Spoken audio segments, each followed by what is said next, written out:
Hey there, friend. Settle in. Get comfortable.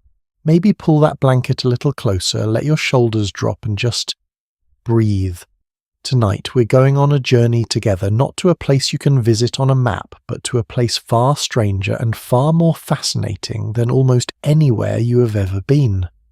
We are going to the dinner table, but not your dinner table. We're going to the dinner tables of the past. Here is something that will mess with your head before we even begin. Right now, somewhere in the world, someone is eating something that would make you push your plate away and quietly leave the room. And they think it is completely normal. They are not wrong. Neither are you. Because here is the truth that history keeps trying to teach us, and we keep forgetting the line between delicious and disgusting has never been about the food itself. It has always been about the story we tell about it. And for thousands of years, human beings have told some absolutely wild stories. Some people drank fresh blood at the slaughterhouse because a doctor told them to. Some feasted on half-pig, half-chicken creatures sewn together at the spine as a sign of wealth and power. Some ate powdered mummies, yes, actual ancient Egyptian mummies as medicine, and every single one of them thought they were doing the sensible, civilized thing. So tonight and over the next several parts of this series, we're going to sit down together at history's most bizarre tables. We're going to find out what people ate, why they ate it, and what it says about the remarkable, baffling, endlessly surprising creature that is the human being. If you have been with me before, welcome back. It is so good to have you here again. And if this is your first time, well, I think you picked a very good night to stay. Before we go any further, I just want to say if these stories are the kind of thing that makes your evening a little richer, a little more interesting, a little more worth staying up just a few more minutes for, it would mean the world to me if you hit that like button or subscribed so you never miss a new story. And leave me a comment below. I genuinely love hearing from you. Tell me where in the world you're watching this from right now. Are you in bed already, on the couch with a cup of tea, or maybe driving somewhere long and quiet with the window cracked just a little? Wherever you are, I am glad you are here. Now dim the lights if you can. Let the room get soft and still, and let us begin. Let's start with a simple question. What is food? It sounds almost too simple to ask, right? Food is what you eat. Food is what keeps you alive. Food is the thing you smell from the kitchen on a Sunday morning that makes you feel, even just for a moment, like everything is going to be okay. But here is the thing.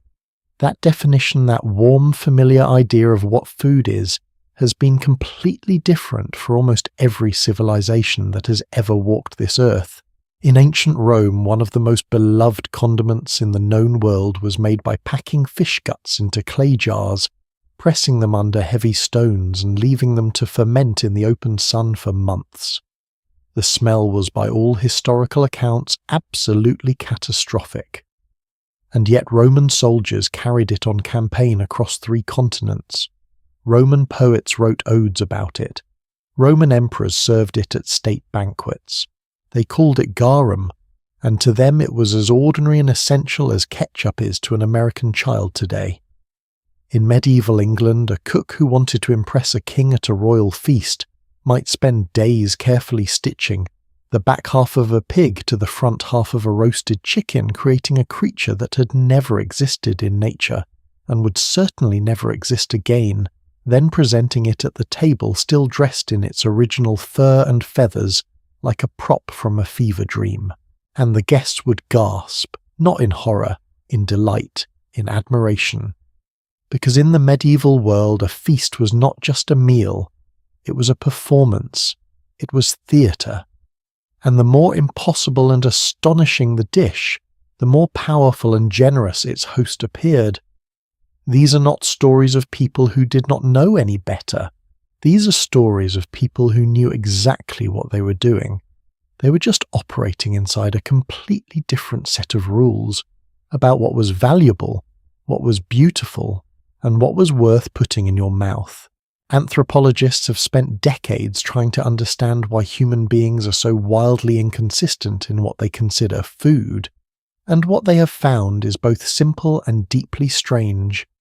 The feeling of disgust, that physical recoil you feel when something seems deeply wrong or inedible, is not actually a biological instinct, it is a learned one. Researchers who study the psychology of disgust, including the cultural psychologist Paul Rozin at the University of Pennsylvania, have found that disgust is among the most culturally shaped of all human emotions. Children under the age of 2 will happily eat almost anything you put in front of them, things that would make their parents faint. It is only as they grow older, as they absorb the invisible rules of the culture around them, that they begin to develop the sense of what is acceptable and what is not. In other words, what you find revolting right now is not a biological fact about that food. It is a story your culture told you. And cultures tell very different stories. The English historically thought the French were barbaric for eating frog legs. The French thought the English were barbaric for boiling everything. Both of them 1,000 years ago were eating things that neither culture would dare touch today. This is the great humbling truth at the heart of food history. There is no universal standard of normal. There is only the normal of right now in this place, with these people telling these particular stories about what belongs on a plate, and the stories people told, especially before the age of science and refrigeration and food safety regulations, were driven by 3 enormous forces. The first was survival.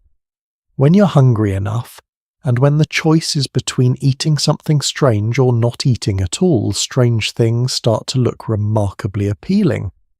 This explains the Victorian poor who bought meat from animals that had died of disease, because fresh meat was too expensive. This explains sailors on long voyages who ate biscuits so infested with weevils that they learned to eat in the dark, not because they did not know what was in the biscuit, but because they decided it was easier not to see it. This explains the long history of human beings finding nutrition in places that seem from the outside completely extraordinary. The second force was power. Food has always been one of the most efficient ways a society has ever invented for displaying who is important and who is not. In the medieval world, the ability to afford spices from the other side of the earth, pepper, cinnamon, cloves, was a direct display of wealth and reach. Spices did not just taste good. They announced with every bite that the person at the head of that table had connections, resources, and power that extended far beyond the village walls. A roasted swan served at a feast was not there because swan tasted particularly wonderful. It was there because only the most powerful households in England were legally permitted to own and slaughter swans, which meant putting one on the table was a direct statement of status. You were not just eating a bird, you were eating a symbol. The third force, and perhaps the strangest of all, was medicine. For most of human history, the line between food and medicine was almost non-existent. What you ate was what healed you. What you ate was what could kill you. And the theories people used to decide which foods were beneficial and which were dangerous were, from a modern perspective, genuinely breathtaking in their creativity and their wrongness. For over 1,500 years across most of Europe and much of the ancient world, doctors operated according to a theory called humoral medicine. The idea, developed by the ancient Greek physicians Hippocrates and Galen, was that the human body contained 4 fluids: blood, phlegm, yellow bile, and black bile, and that health meant keeping all 4 of these in perfect balance. And food, every single thing you ate, was classified according to its supposed effects on these fluids. Strawberries, for example, were considered cold and moist. Onions were hot and dry. Eating the wrong food in the wrong season could, according to humoral theory, throw your entire body into dangerous imbalance. Physicians did not just tell their patients to eat more vegetables. They prescribed specific meals at specific times of day in specific combinations based on elaborate calculations about which humours a patient needed to adjust. And everyone from the poorest peasant to the wealthiest king took this deadly seriously. Because in a world before germ theory, before antibiotics, before the understanding of nutrition and vitamins and the microbiome, the theory of humours was the best framework anyone had. It was wrong. Magnificently, comprehensively, almost impressively wrong, but it was deeply believed. And it shaped what ended up on plates across an entire civilization for more than 1,000 years. Here is what I find most fascinating about all of this. It is not that past people were foolish. It is not that they were careless or uneducated or primitive. Most of them were doing exactly what we do. They were taking the best available information, the most trusted authorities of their time, the cultural frameworks that had been passed down through generations, and they were making their best decisions. The Roman soldiers who carried garum across half the known world had no way of knowing that fermented fish sauce would one day seem like a curiosity in a food history museum. They thought they were eating well. The medieval cook who spent 3 days constructing a half-pig, half-chicken chimera had no idea that future generations would open a history book and stare at that dish with their mouths open. He thought he was creating something magnificent. And the Victorian parent who added a small dose of laudanum, a syrup made from opium, to their crying baby's bottle, because the pharmacist recommended it, had no way of knowing the catastrophe hidden inside that bottle. They thought they were being a good parent. Every generation believes it has finally figured out food. Every generation is at least partly wrong. And this is the thought I want to leave quietly in the back of your mind as we move through this series together. Not anxiety, not distrust, just a gentle, open-eyed curiosity. We are not so different from the people at those past tables. We are people doing our best inside the frameworks we have, trusting the authorities we trust, eating the things our culture has told us are safe and good and right. We have just traded garum for hot sauce, roasted swan for chicken wings, humoral theory for whatever nutrition documentary we watched last month. The story changes. The storytelling instinct, that deeply human need to make sense of what we put in our bodies, never does. So over the next several parts of this journey together, we're going to look at the strangest, most surprising, most unexpectedly logical chapters in the history of human eating.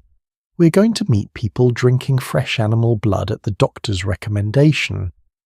We're going to sit at banquets where the centerpiece was a creature that could not have existed in nature. We're going to learn about the sauce that held an empire together, one extremely pungent clay jar at a time. We're going to discover how religious rules created some of the most bizarre food classifications in history, how tomatoes were feared as poison for 200 years, and how the lobster went from prison food to luxury dining in the span of a single century. And along the way, I hope you will find yourself thinking not with judgment, but with wonder about how strange and beautiful and endlessly surprising it is to be a human being who needs to eat. Because at the end of the day, every food that was ever considered disgusting was also somewhere at some time somebody's comfort meal, somebody's Sunday dinner, somebody's memory of home, and that is worth sitting with for a moment. So get a little more comfortable, let your eyes get heavy if they want to. Part 2 is coming right up, and we are going into some truly remarkable territory, because we are going to talk about blood, and the extraordinary, disturbing, surprisingly moving story of why thousands of ordinary people in Victorian England lined up at slaughterhouses with cups in their hands, and why their doctors told them it was exactly the right thing to do. Now, before we go any further, I have to ask you something. Have you ever fainted at the sight of blood? Because what I am about to tell you involves a lot of it. And the strangest part is not the blood itself. The strangest part is the line. Picture this: a cold grey morning in London, somewhere around the year 1880. The cobblestones are still slick from last night's rain, And outside a working slaughterhouse, the kind of place where the smell hits you half a street away, there is a quiet, orderly queue of people, men and women, some of them coughing, some of them wrapped in scarves despite it not being especially cold, and each one of them is holding a cup, not a tin cup for tea, not a flask for water, a cup for blood.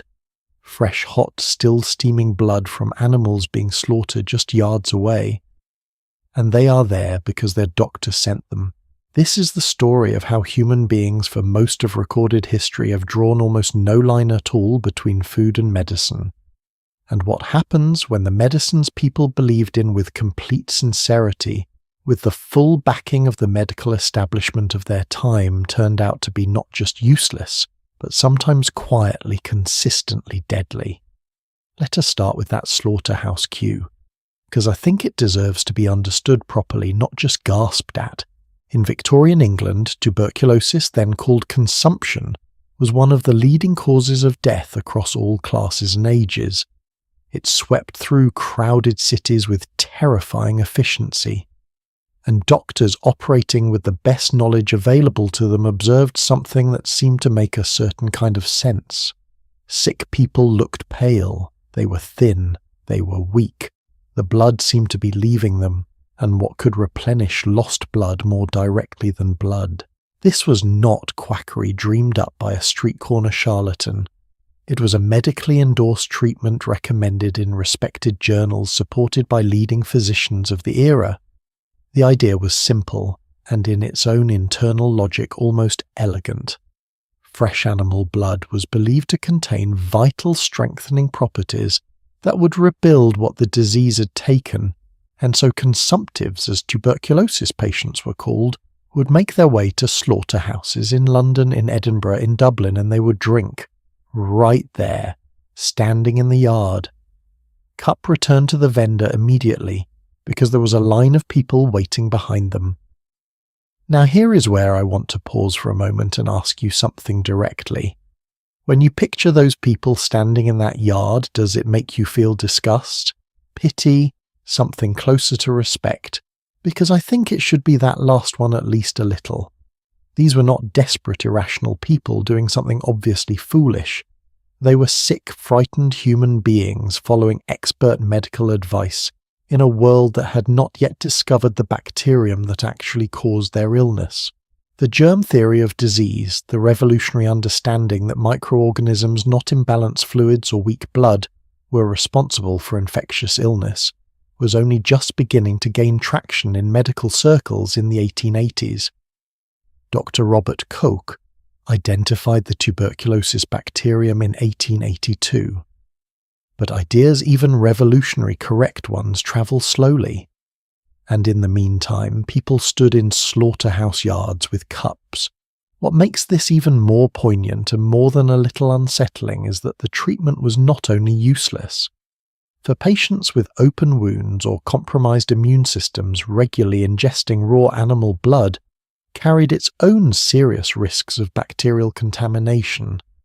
The very act of following doctors' orders was in some cases quietly making people sicker, and nobody knew. But blood drinking, strange as it sounds, was actually one of the more recent entries in a very long history of humans eating things on medical authority that we would now consider at best eccentric, and at worst genuinely harmful. To find the real deep roots of this story, you have to go back much further. You have to go back approximately 2,000 years, to ancient Rome, to a cookbook that is, depending on your perspective, either a culinary masterpiece or a document of absolute culinary chaos. It is called De Re Coquinaria, which translates roughly as On the Subject of Cooking. It is attributed to a Roman gourmet named Apicius, a man who was by all historical accounts among the most extravagant eaters in a civilization that prided itself on extravagant eating. And inside this cookbook are recipes that tell you in precise and confident detail how to prepare camel heel, so's womb, stuffed dormouse, the dormouse being a small arboreal rodent about the size of a rat that wealthy Romans apparently adored, fattening them in special clay jars called dolia before roasting. By the 1st century before the Common Era, The agricultural writer Varro noted that wealthy Roman families were maintaining dedicated dormouse enclosures on their rural estates. This was not a fringe behaviour. This was the Roman equivalent of having a good wine cellar. But even the dormouse, as peculiar as it sounds, makes a certain kind of sense when you understand the Roman relationship to food. In ancient Rome, eating well was not just a pleasure, it was a moral statement. The ability to source rare, expensive and unusual ingredients from the far corners of the empire was a direct demonstration of power, wealth and civilization itself. A Roman nobleman who could put flamingo on his table, and Roman recipes for braised flamingo do exist with particular emphasis placed on the value of the brain, and the tongue was not merely showing off his wealth. He was displaying the reach of the Roman world. He was saying without words that Rome extended far enough to bring the impossible to your plate. That flamingo was not food. It was a political statement made edible, and this brings me to something I think about often when I read food history. We tend to look back at unusual historical foods and assume the people eating them were either desperate or deceived. But so many of the strangest foods in history were eaten by the richest, most powerful, most privileged people of their time. They were not eating strange things because they had no choice. They were eating strange things because strange things were the most prestigious things available. Think about that for a moment. The direction of prestige in food has completely reversed. In ancient Rome and medieval Europe, exotic and unusual was desirable. The more an ingredient had travelled, the more it had been transformed, manipulated, constructed, the more valuable it was. Today, at the most expensive restaurants in the world, the highest prestige often goes to the simplest, most local, most honest ingredients. A perfect heirloom tomato from a small farm, a single raw oyster from a specific bay. The prestige is now in the pure and the unmanipulated. We have turned the entire value system upside down, and 500 years from now, food historians will probably look at us with exactly the same bemused curiosity we direct at the Romans and their flamingo. Now I want to take you somewhere specific, somewhere you can almost smell from here, the Roman port city of Pompeii. Before the eruption of Mount Vesuvius in 79 of the Common Era, buried it under meters of volcanic ash, and in doing so accidentally preserved it in extraordinary detail for modern archaeologists, Pompeii was a busy, prosperous, somewhat chaotic trading city. An archaeologist excavating Pompeii have found something remarkable: industrial-scale garum production facilities. Garum was the fermented fish sauce I mentioned earlier, and in Pompeii it was not a cottage industry. It was a manufacturing operation. Workers would pack fish, often the small, oily, inexpensive varieties, into large clay vessels along with salt. They would add the fish intestines, which contained the enzymes that drove fermentation. They would press the mixture under heavy weights, and then they would leave it in the Mediterranean sun for months. The smell produced by this process is, by all accounts from historians who have attempted to reconstruct it, genuinely extraordinary in its intensity. Ancient writers complained about garum factories being built too close to residential areas, and yet the end product was considered so delicious, so essential to Roman cooking, that amphorae, the clay jars used to transport it, have been found as far north as Britain, and as far east as the borders of the known Roman world. Garum was the soy sauce of the ancient Mediterranean. It was the ketchup, the fish sauce, the Worcestershire sauce, the hot sauce, all rolled into one small pungent amber-coloured bottle. And here is the thing that I find genuinely wonderful about garum. It was not wrong. Modern food scientists who have analysed the chemistry of garum have found that the fermentation process produces an extraordinarily rich concentration of something called glutamates, the compounds responsible for what we now call umami, the fifth basic taste, the deep, savoury satisfaction that makes food feel somehow complete. The Romans didn't have the word umami. They did not know what glutamates were, but they had found through centuries of accumulated culinary experimentation that this extraordinary smelling liquid made everything it touched taste better. They were right. Their method was strange. Their instinct was impeccable. So where does all of this leave us? I think it leaves us in a very interesting place. On one hand, history is full of foods eaten on false premises, the Victorian blood drinkers following misguided medical advice, patients swallowing arsenic, because a doctor called it a tonic, mothers giving their children opium-laced syrups because they were sold at the pharmacy and endorsed by respectable institutions. On the other hand, history is also full of people who stumbled through pure experiential wisdom and culinary curiosity onto things that were genuinely scientifically correct, even if they could never have explained why. The Romans did not need biochemistry to know that fermented fish made food taste extraordinary. Fermented foods across dozens of cultures, from Korean kimchi to Scandinavian rackfisk to the aged cheeses of France, were all discovered and refined by people who simply noticed that certain kinds of careful rot made things delicious in ways that nothing else quite matched. There is something I find deeply moving about that. Across thousands of years, separated by oceans and languages and utterly different belief systems, human beings kept arriving at the same quiet conclusion: that patience and the right kind of transformation could turn something ordinary into something profound. Maybe that is not so different from what we're doing right now, sitting quietly in the dark, letting a story settle, waiting to see what it becomes. And speaking of things that became something extraordinary through patience and transformation, what I want to show you next is one of the most visually spectacular, theatrically elaborate and genuinely bizarre dining experiences in all of recorded history. We are going to a medieval banquet, and at the centre of this banquet is a creature that should not exist.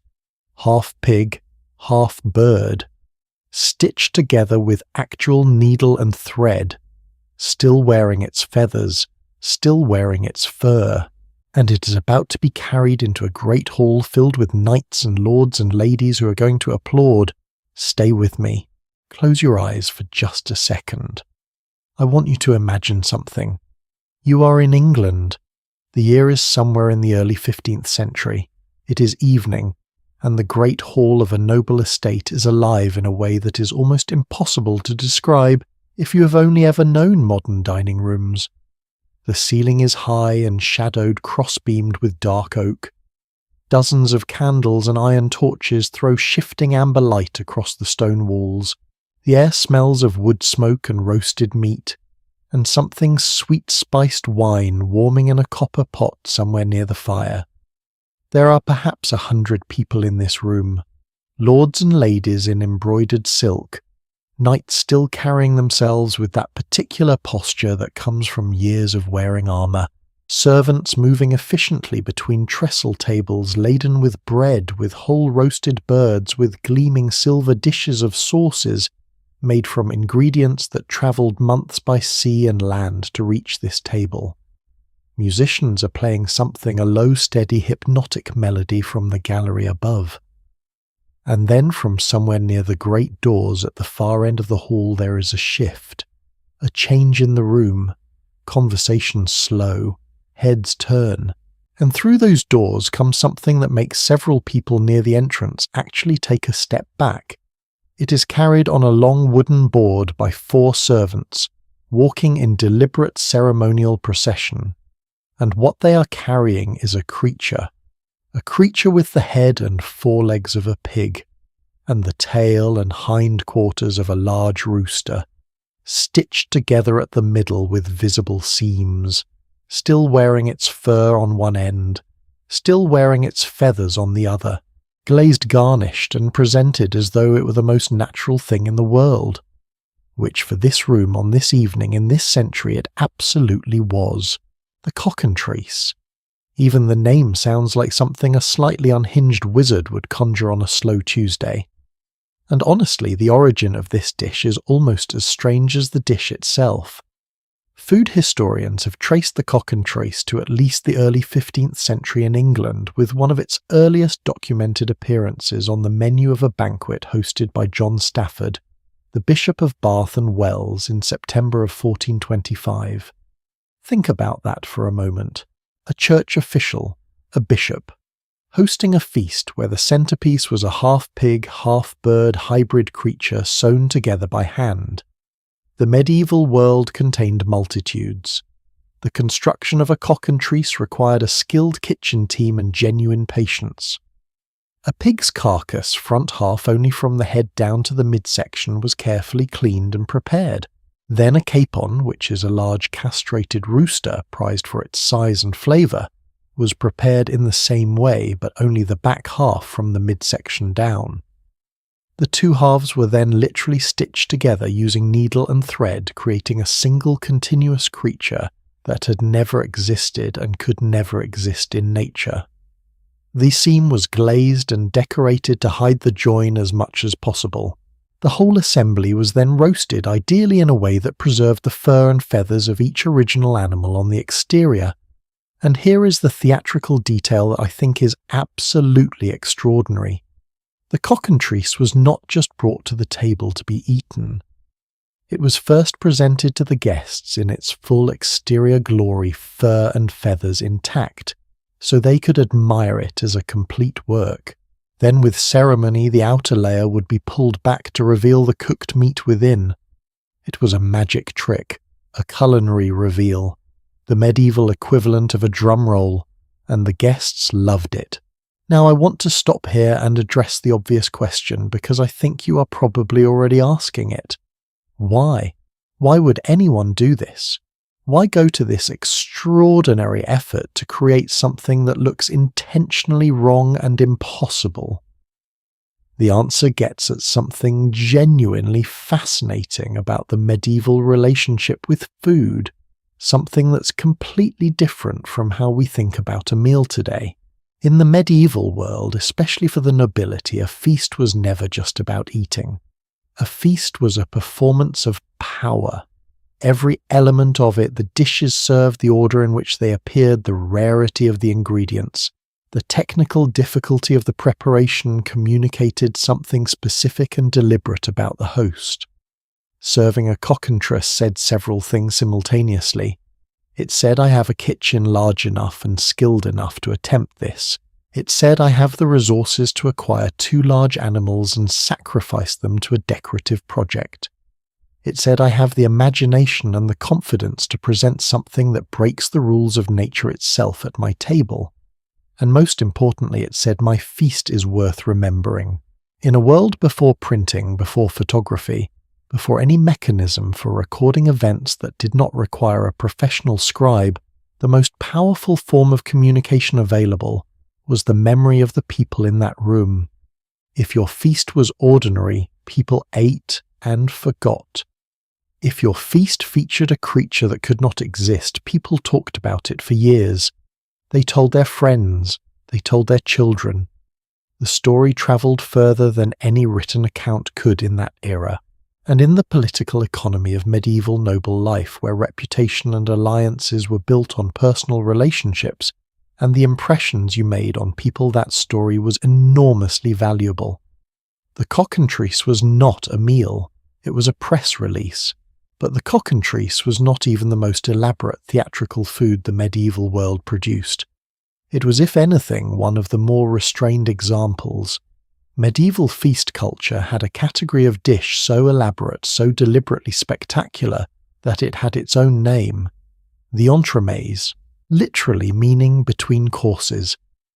The entremets were the theatrical interludes of a medieval feast dishes, or sometimes entire performances inserted between the main courses, specifically to astonish and entertain. Some entremets were purely decorative, elaborate sugar sculptures of castles, ships, or allegorical scenes that guests were meant to admire before they were broken apart and eaten. Some were interactive live birds released from inside a hollow pastry shell, filling the great hall with sudden wings and noise and screaming guests. and I have to be honest with you that one makes me laugh every time I think about it.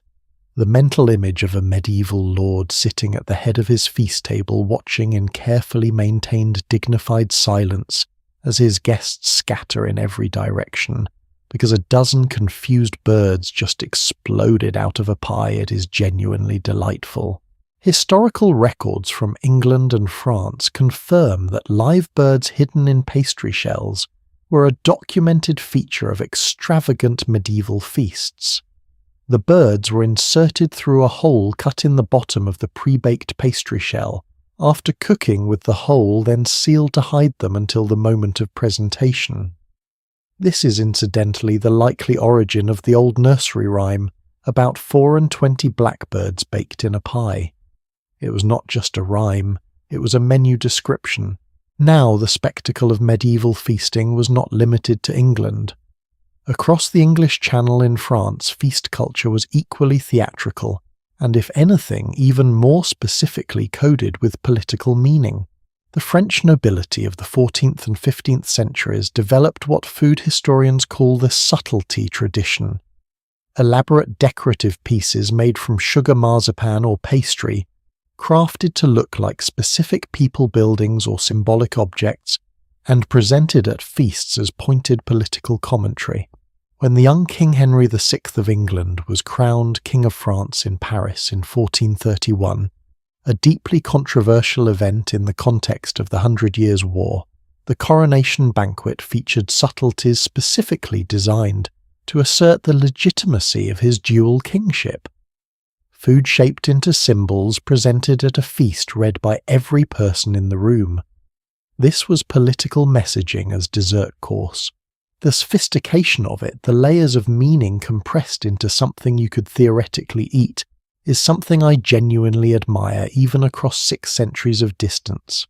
But here is the thread I want to pull on because I think it connects to something much larger. All of this theatrical, spectacular, deliberately bizarre medieval food raises a question that I do not think we ask often enough. Who was it for? The obvious answer is for the guests. But I think the real answer is more interesting. It was for the host. The medieval nobleman who commissioned a cockentrice was not primarily trying to please his guests. He was managing his reputation. He was constructing a story about himself, his power, his sophistication, his access to resources and skilled labour that would outlive the evening. And when I look at contemporary food culture, at the extraordinary lengths some people and establishments go to in order to create dishes that are photographed and shared and discussed far beyond the table, I wonder how much has actually changed. The platforms are different. The audience is global now instead of local. The documentation is instant instead of oral. But the impulse to make food into something larger than itself, to turn a meal into a statement, to use what is on the plate, to communicate something about the person who put it there, that impulse feels remarkably familiar. We have just traded the Great Hall for the internet, the herald announcing the cockentrice for the notification sound of a camera shutter. There is one more figure I want to introduce before we leave the medieval table. Because behind all of these extraordinary theatrical feasts, behind the cockentrice, and the live birds in pastry, and the sugar sculptures, there was a profession that history has largely forgotten and that deserves far more recognition than it gets: the master cook. Not just a cook in the modern sense. In a great medieval household, the master cook was something closer to what we might today call a creative director. They planned the menus. They managed the kitchen staff, which in a large noble household could number in the dozens. They sourced the ingredients, often months in advance for major feasts. They designed the theatrical elements. They were responsible ultimately for the reputation of the household as expressed through its table, and they were extremely well compensated for it. The accounts of some major English noble households from the 14th and 15th centuries record master cooks earning salaries comparable to senior administrative staff, significantly more than most skilled craftsmen of the era. One of the most celebrated master cooks of the medieval period is Guillaume Tirel, known as Taillevent. who served the French royal court through the reigns of several kings, and is believed to be the author of Le Viandier, one of the earliest and most important cookbooks in French culinary history. Taillevent's career spanned decades of service at the highest levels of French court life. He was eventually awarded a coat of arms, an extraordinary honour for someone whose social origin was in the kitchen. His coat of arms fittingly featured 3 cooking pots. I find that detail genuinely beautiful. A man who rose through the power of what he could create in a kitchen commemorated forever by the tools of his craft. And then there is the question of what all of these extraordinary medieval dishes actually tasted like. Because here is the thing that surprises most people when they look closely at medieval recipes. Medieval food, at least for those who could afford quality ingredients, was not bland. It was the opposite. Medieval European cooking was extraordinarily spiced by modern standards. Pepper ginger, cinnamon cloves, nutmeg, saffron cardamom. These spices appeared in enormous quantities in both savoury and sweet dishes, often combined in ways that feel startling today. A medieval roasted meat dish might be finished with a sauce containing simultaneously vinegar, honey, cinnamon, ginger cloves, and pepper. To our modern palate trained on cleaner flavour separations, that sounds almost aggressively complex. But for the medieval diner, those combinations were not confusion. They were sophistication. Each spice was enormously expensive, transported along trade routes, stretching from Southeast Asia and the Indian subcontinent, across the Middle East, and through Venice to the markets of Northern Europe. A pound of pepper in 14th century England cost roughly the equivalent of several days' wages for a labourer. Using it liberally at your table was once again a direct statement of wealth and access. So the food tasted extraordinary, deliberately expensively assertively extraordinary, and the visual presentation was designed to astonish. It was a complete sensory experience engineered from first glance to last bite to communicate one very clear message. You're at the table of someone important. Do not forget it. I think about the master cooks of the medieval world sometimes when I am reading about contemporary chefs, the ones who spend years perfecting a single technique, who treat their kitchen as both laboratory and theatre, who understand that what they are doing is never purely about nutrition or even pleasure, but about meaning. The tools are different, the ingredients have changed, but the ambition to make someone sit down at a table and feel something they were not expecting to feel, that ambition is identical. It crosses every century without losing a single degree of heat.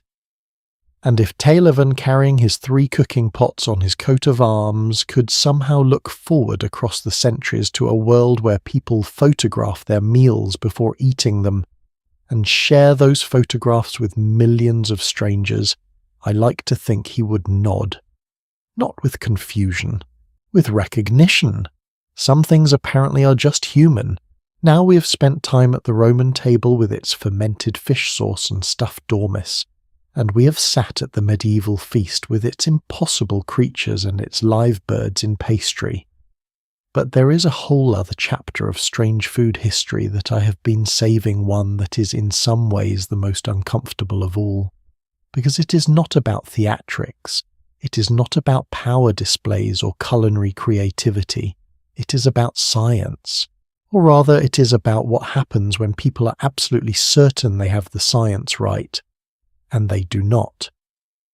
We are going to talk about the foods that doctors prescribed, the things that pharmacists sold as health tonics, the substances that respectable medical institutions endorsed as beneficial that turned out to be doing something very different indeed.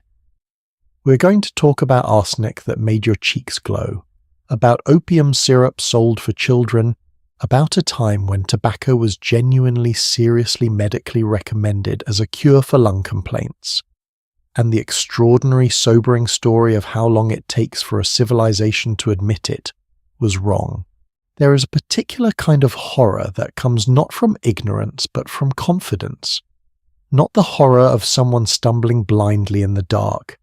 The horror of someone walking forward in full daylight, completely certain of the path, and walking straight off a cliff. That is the story I want to tell you now, and I want to start with a colour. Pink. A warm, healthy, rosy pink in the cheeks. The kind of glow that in the 19th century was considered the most reliable visible sign of good health. If your cheeks were flushed and rosy, you were well. If they were pale and drawn, something was wrong. It sounds simple enough. Except that in Victorian England, one of the most reliable ways to produce that rosy glow in a patient's cheeks was to give them arsenic. Actual arsenic. The poison. And it worked in the most terrifying way imaginable. Arsenic, it turns out, causes a dilation of the small capillaries near the surface of the skin, which produces in the short term a visible flush of colour in the face. Patients who were prescribed arsenic-based tonics genuinely did look healthier, at least initially. Their cheeks glowed, their skin had colour, and so their doctors and their families and they themselves concluded that the treatment was working. The poison was making them look better, while it was quietly, consistently doing something else entirely inside their bodies. Let me introduce you to Fowler's solution. Created in 1786 by a British physician named Thomas Fowler, it was a preparation of 1% potassium arsenate in water, flavoured with a small amount of lavender to make it more palatable. It was sold openly, it was prescribed widely, and it was used with complete confidence by mainstream medical practitioners to treat an extraordinary range of conditions. Skin disorders, certain forms of fever, what we would now recognise as leukemia, and various vague complaints that fell under the 19th century medical umbrella of debility, a word that essentially meant a doctor had examined a patient, found nothing obviously wrong, and needed to prescribe something. Fowler's solution was that something for over a century. Because here is the thing about arsenic that made it so persistently dangerous as a medical treatment. In small doses it does not kill you quickly. It accumulates, in the bones, in the hair, in the organs. And the symptoms it produces over time, fatigue, numbness in the extremities, digestive disturbances, a racing heart, were in the 19th century almost indistinguishable from the symptoms of dozens of other common complaints. So when a patient who had been taking Fowler's solution for months began to feel worse, the assumption was rarely that the treatment was the problem. The assumption was that the underlying illness had progressed, and so sometimes the dose was increased. I want you to sit with that for a moment, because I think it is one of the most sobering patterns in all of medical history. The treatment causing the harm being identified as the evidence of disease and used to justify more treatment. A loop with no obvious exit. But arsenic was not only a medicine in the Victorian era, it was also extraordinarily a beauty product. In the Styrian Alps of what is now Austria, there existed in the 19th century a documented folk tradition of eating arsenic, literally consuming it, as a dietary supplement for its supposed cosmetic and physical benefits. The Styrian arsenic eaters, as they came to be known in medical literature, were observed by physicians who travelled to the region specifically to study them. These were not sick people taking a prescribed remedy. These were healthy people, farmers, labourers, mountain folk who believed, based on generations of local tradition, that regular consumption of small amounts of arsenic made you stronger, gave you clearer skin, improved your stamina at altitude, and made you more physically attractive.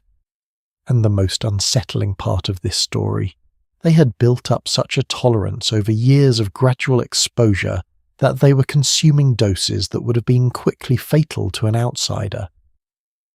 British and American physicians who visited and documented this practice in the 1850s and 1860s were genuinely baffled. Here were people eating what was by any pharmacological standard a lethal substance and apparently thriving. It became a subject of fierce scientific debate, Some argued it proved arsenic was beneficial. Others argued the arsenic eaters had simply adapted to something that was still harming them in ways not yet visible. The debate in a way mirrors arguments we still have today about substances whose long-term effects are contested, whose immediate visible effects seem positive, and whose true costs accumulate slowly and silently. I wonder sometimes what the arsenic eaters would have thought looking back at their tradition from a distance of a century and a half. Whether they would have been horrified, or whether they would simply have said, well, we used what we had and we believed what we were told and we did our best. Which is, I think, the most honest answer any of us can give about anything. Now let us talk about something that's going to feel even more startling, because at least arsenic was understood to be in large quantities dangerous. The next substance on our journey through history's most confidently misunderstood health foods was not considered dangerous at all. It was considered helpful, soothing, appropriate for women, appropriate for the elderly, appropriate in careful doses for infants.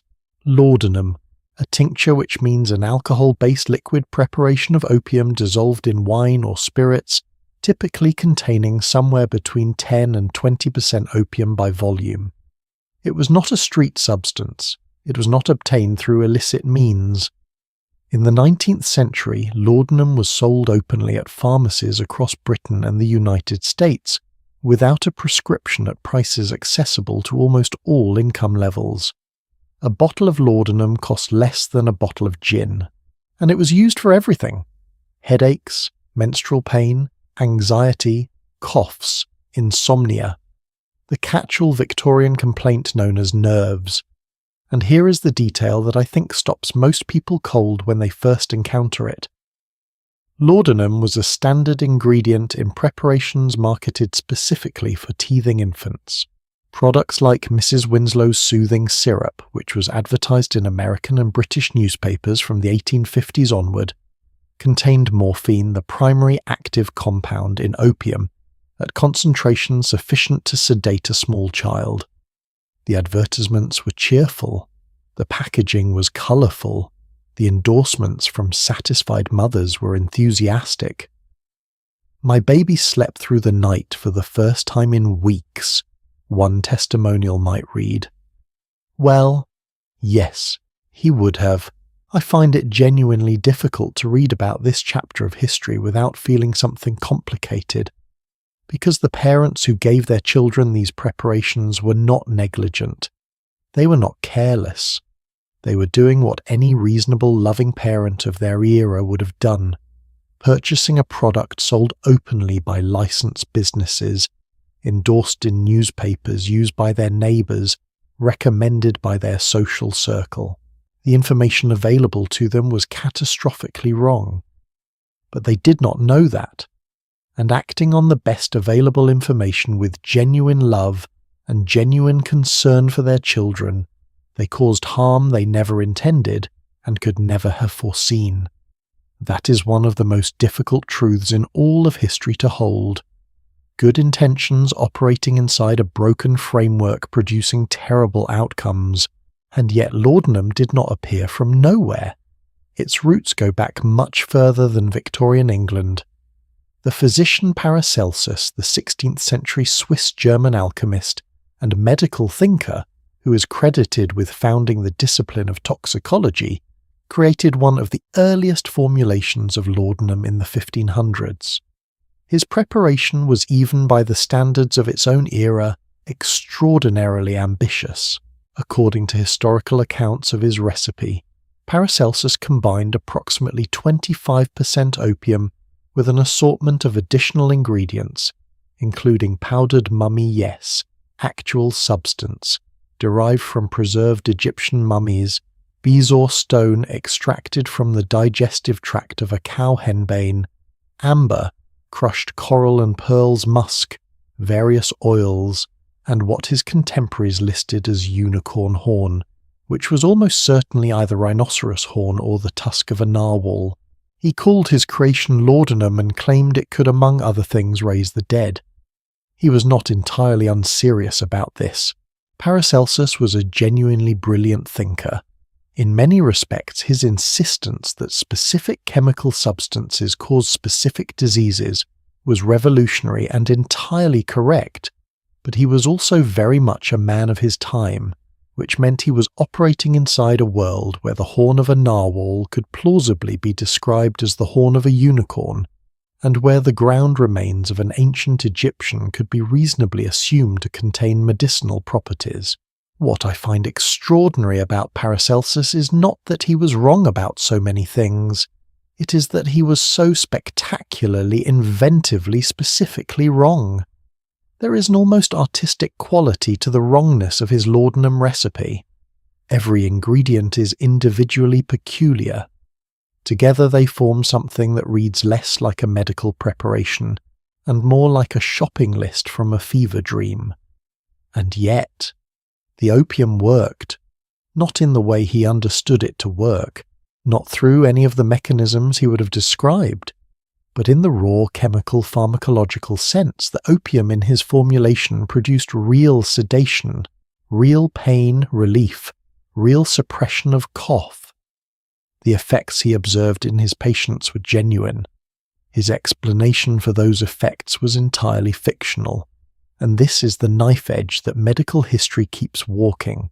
Substances that work surrounded by explanations that do not. Effects that are real wrapped in frameworks that are false. Which brings me to the one that I think is the most ironic of all. The one that when I first encountered it in historical documents, made me put down whatever I was reading and just stare at the ceiling for a moment. Tobacco. Specifically tobacco as a medical treatment for lung complaints. I know. Stay with me. When tobacco first arrived in Europe from the Americas in the 16th century, brought back by Spanish and Portuguese explorers and rapidly adopted across the continent, it was not initially embraced as a recreational pleasure. It was embraced as a medicine. The French diplomat Jean Nicot, whose name you may recognize embedded in the word nicotine, introduced tobacco to the French court in 1560 as a medicinal herb. He had seen it used by indigenous peoples in Brazil, had observed what appeared to be beneficial effects, and was convinced it had genuine therapeutic value. He presented it to the French royal court as a treatment for migraines and skin conditions. Catherine de' Medici, the Queen Mother of France, reportedly found it helpful for her headaches. And from that royal endorsement, the medical reputation of tobacco spread rapidly across Europe. By the early 17th century, mainstream physicians across England, France and the Netherlands were prescribing tobacco smoking for an array of conditions including, and I want you to hear this carefully, respiratory complaints, lung conditions, the very organ that tobacco smoke would eventually be definitively linked to destroying, was for over a century considered a beneficiary of tobacco's healing properties. The logic from within the medical framework of the time was not entirely incoherent. Tobacco smoke, when inhaled, seemed to clear the airways. Patients with certain respiratory conditions reported feeling temporary relief. And the concept of fumigation, using smoke to purify air and lungs, had deep roots in medical traditions stretching back to ancient Greece.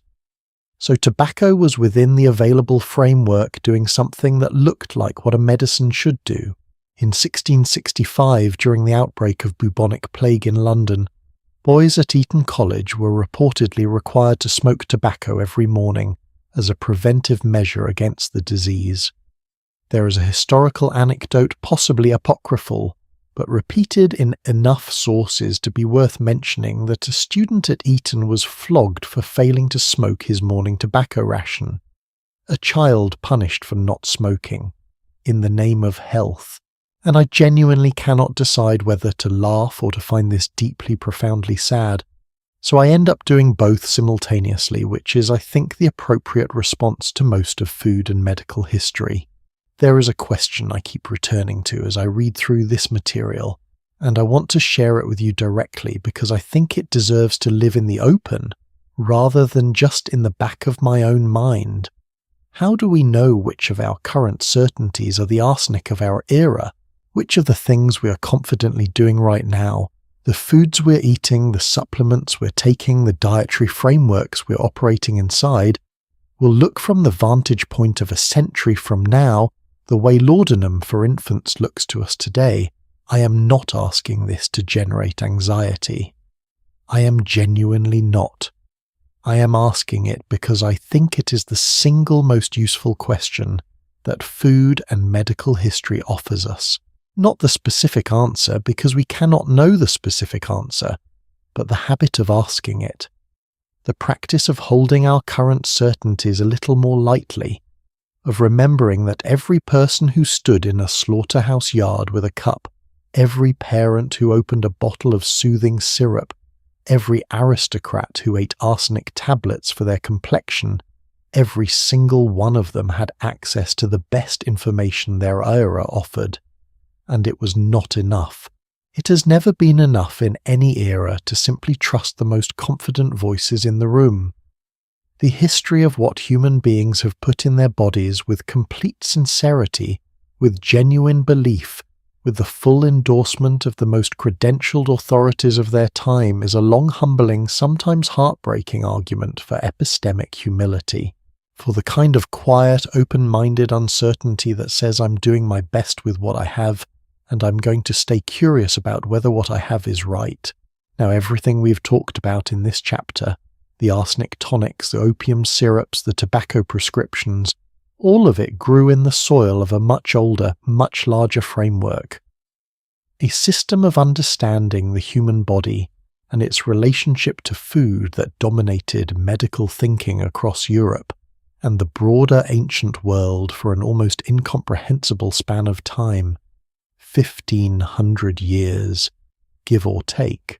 And this system, humoral medicine, the four-fluid theory that traced its origins to Hippocrates and Galen, did not just influence what doctors prescribed, it determined what ordinary people ate, what they cooked, what they feared, what they believed would make them well or make them sick, and the story of how it shaped the daily diet of an entire civilization, from the peasant's morning pottage to the king's elaborate feast, is one of the strangest, most intricate, and most quietly revealing chapters in all of food history.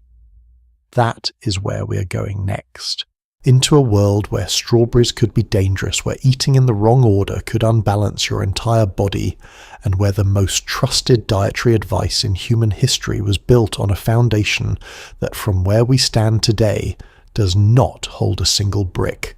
Imagine your doctor sitting across from you at your next appointment, leaning forward with a very serious expression and saying, "I need you to stop eating strawberries, not because you are allergic, not because of your blood sugar, but because strawberries are cold and moist by nature, and your current humoral constitution is already dangerously imbalanced toward the cold and moist, and adding more cold and moist energy to your body through fruit consumption could tip you into genuine illness.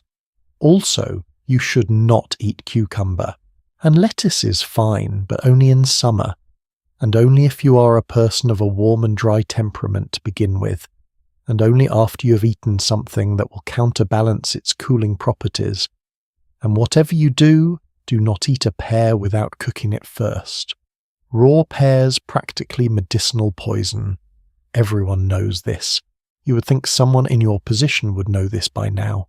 This was not a conversation from a fantasy novel.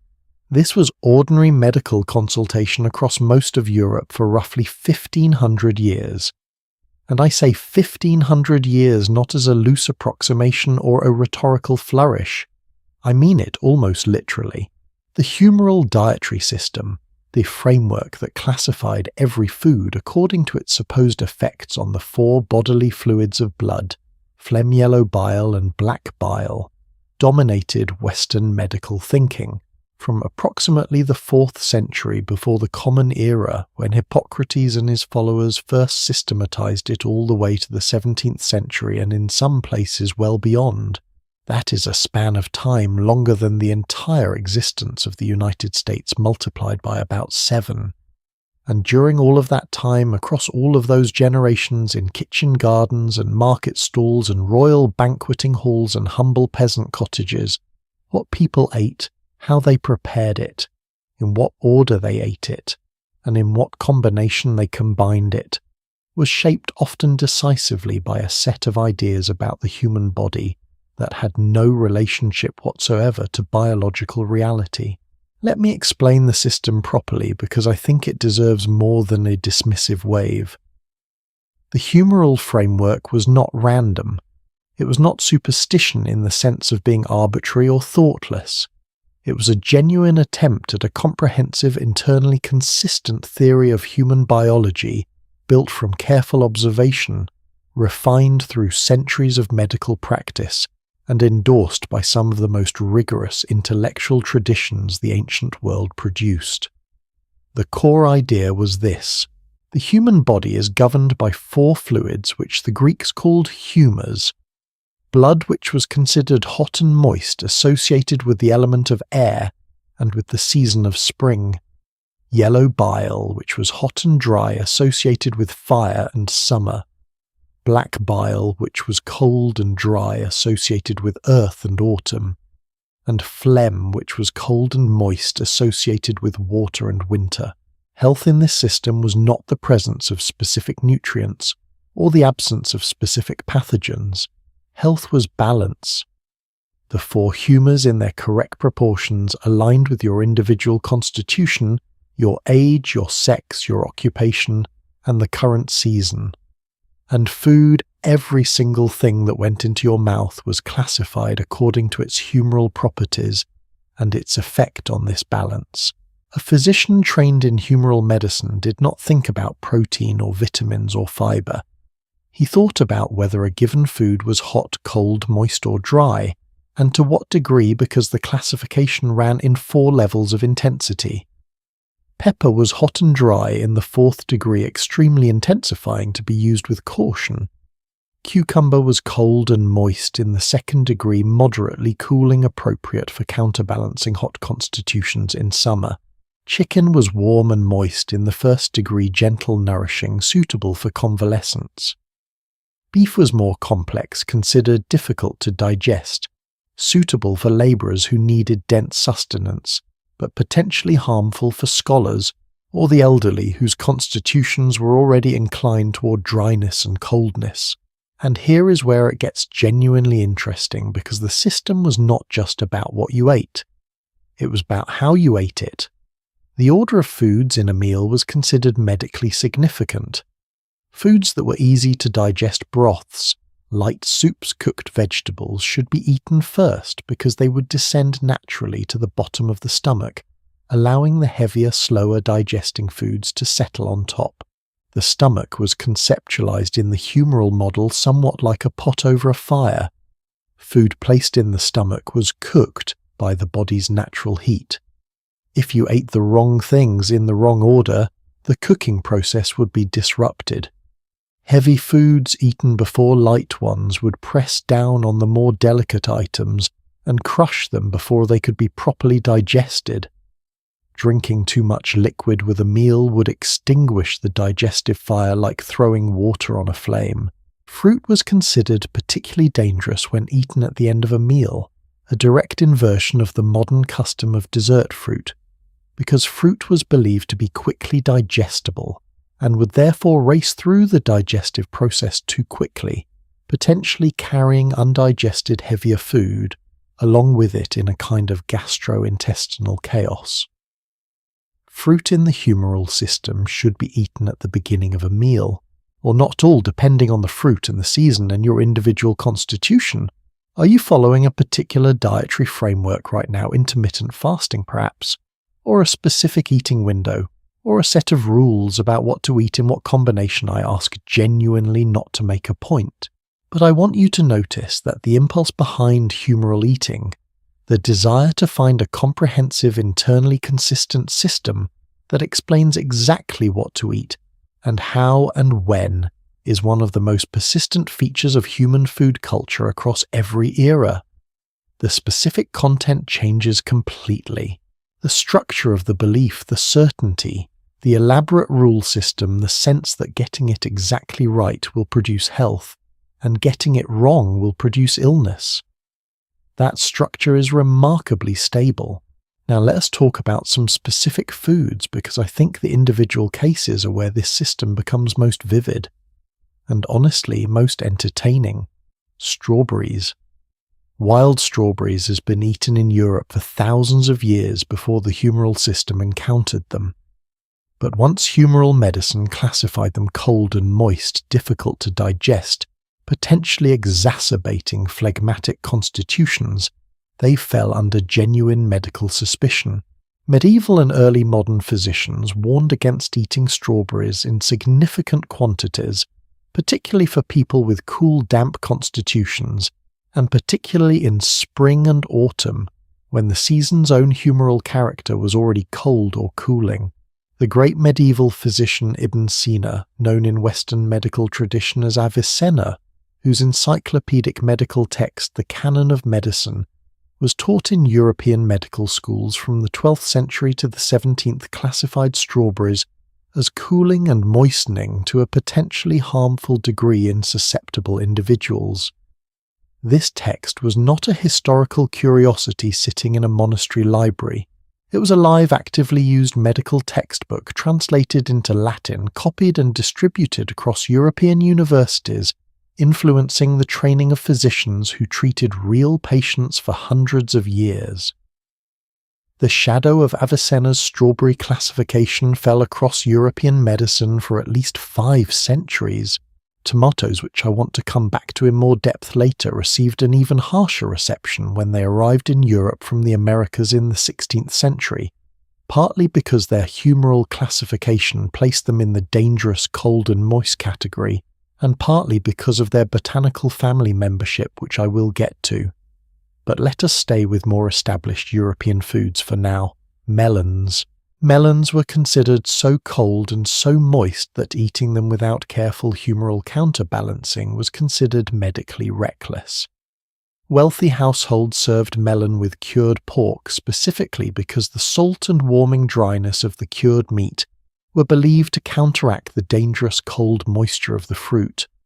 This is incidentally the origin of the Italian combination of prosciutto and melon, not an aesthetic discovery, not the result of someone thinking casually that salty and sweet make a nice contrast. A medical prescription: eat your melon with cured meat or risk upsetting your humoral balance. The dish survived. The explanation for it vanished, and now we eat it at summer aperitivo without the faintest idea that we're following 1500-year-old medical advice. I find something deeply charming about that. Water. Plain cold water. In the humoral framework, drinking large quantities of cold water was considered actively harmful to the digestive process. Cold water consumed during or immediately after a meal was believed to quench the digestive fire of the stomach, leaving food undigested and producing dangerous accumulations of phlegm. The recommended beverage at meals was wine. Not for pleasure, although pleasure was not discouraged, but specifically for its warming and drying humoral properties, which were believed to counterbalance the cold and moist nature of many foods and support the stomach's digestive function. Watered-down wine diluted with water to reduce its strength was considered the ideal daily beverage for adults, and in small quantities for older children. I want to be very clear about the context here.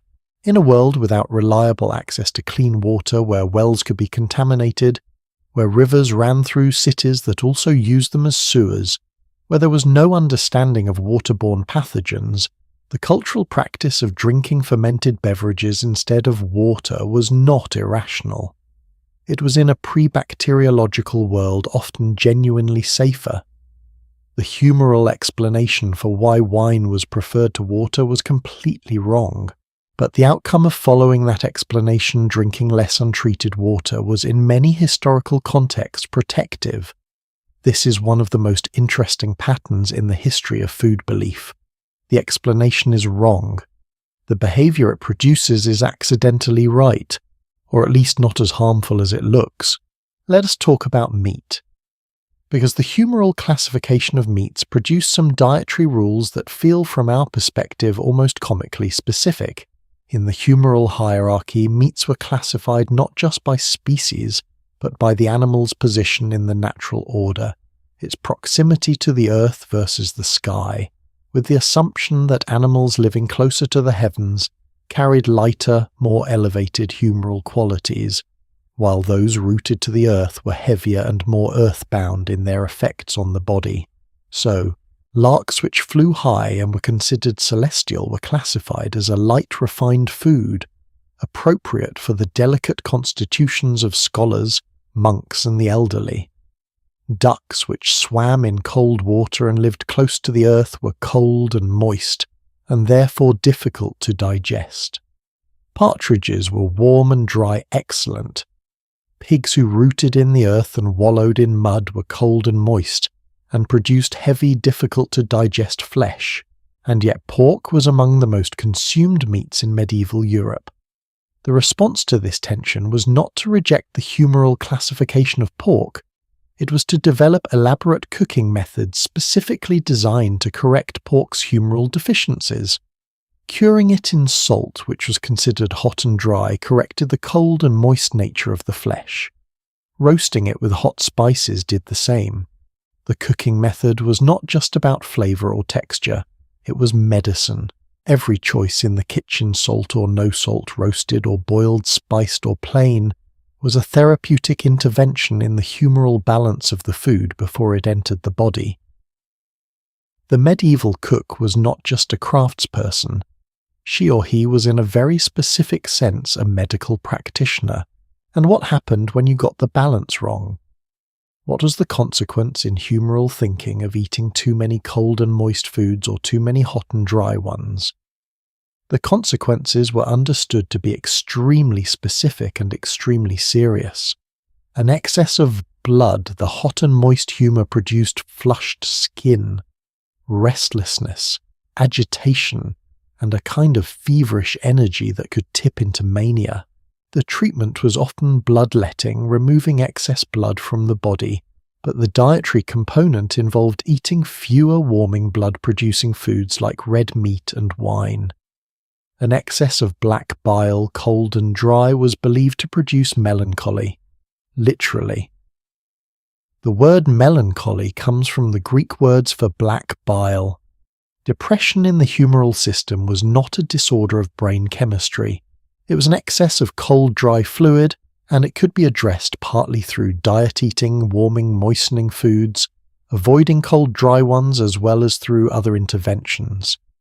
An excess of phlegm produced sluggishness, pallor, excessive sleep, a kind of cold dampness of both body and spirit, and an excess of yellow bile produced irritability, sharp temper, the kind of hot-headed anger that made a person difficult to be around.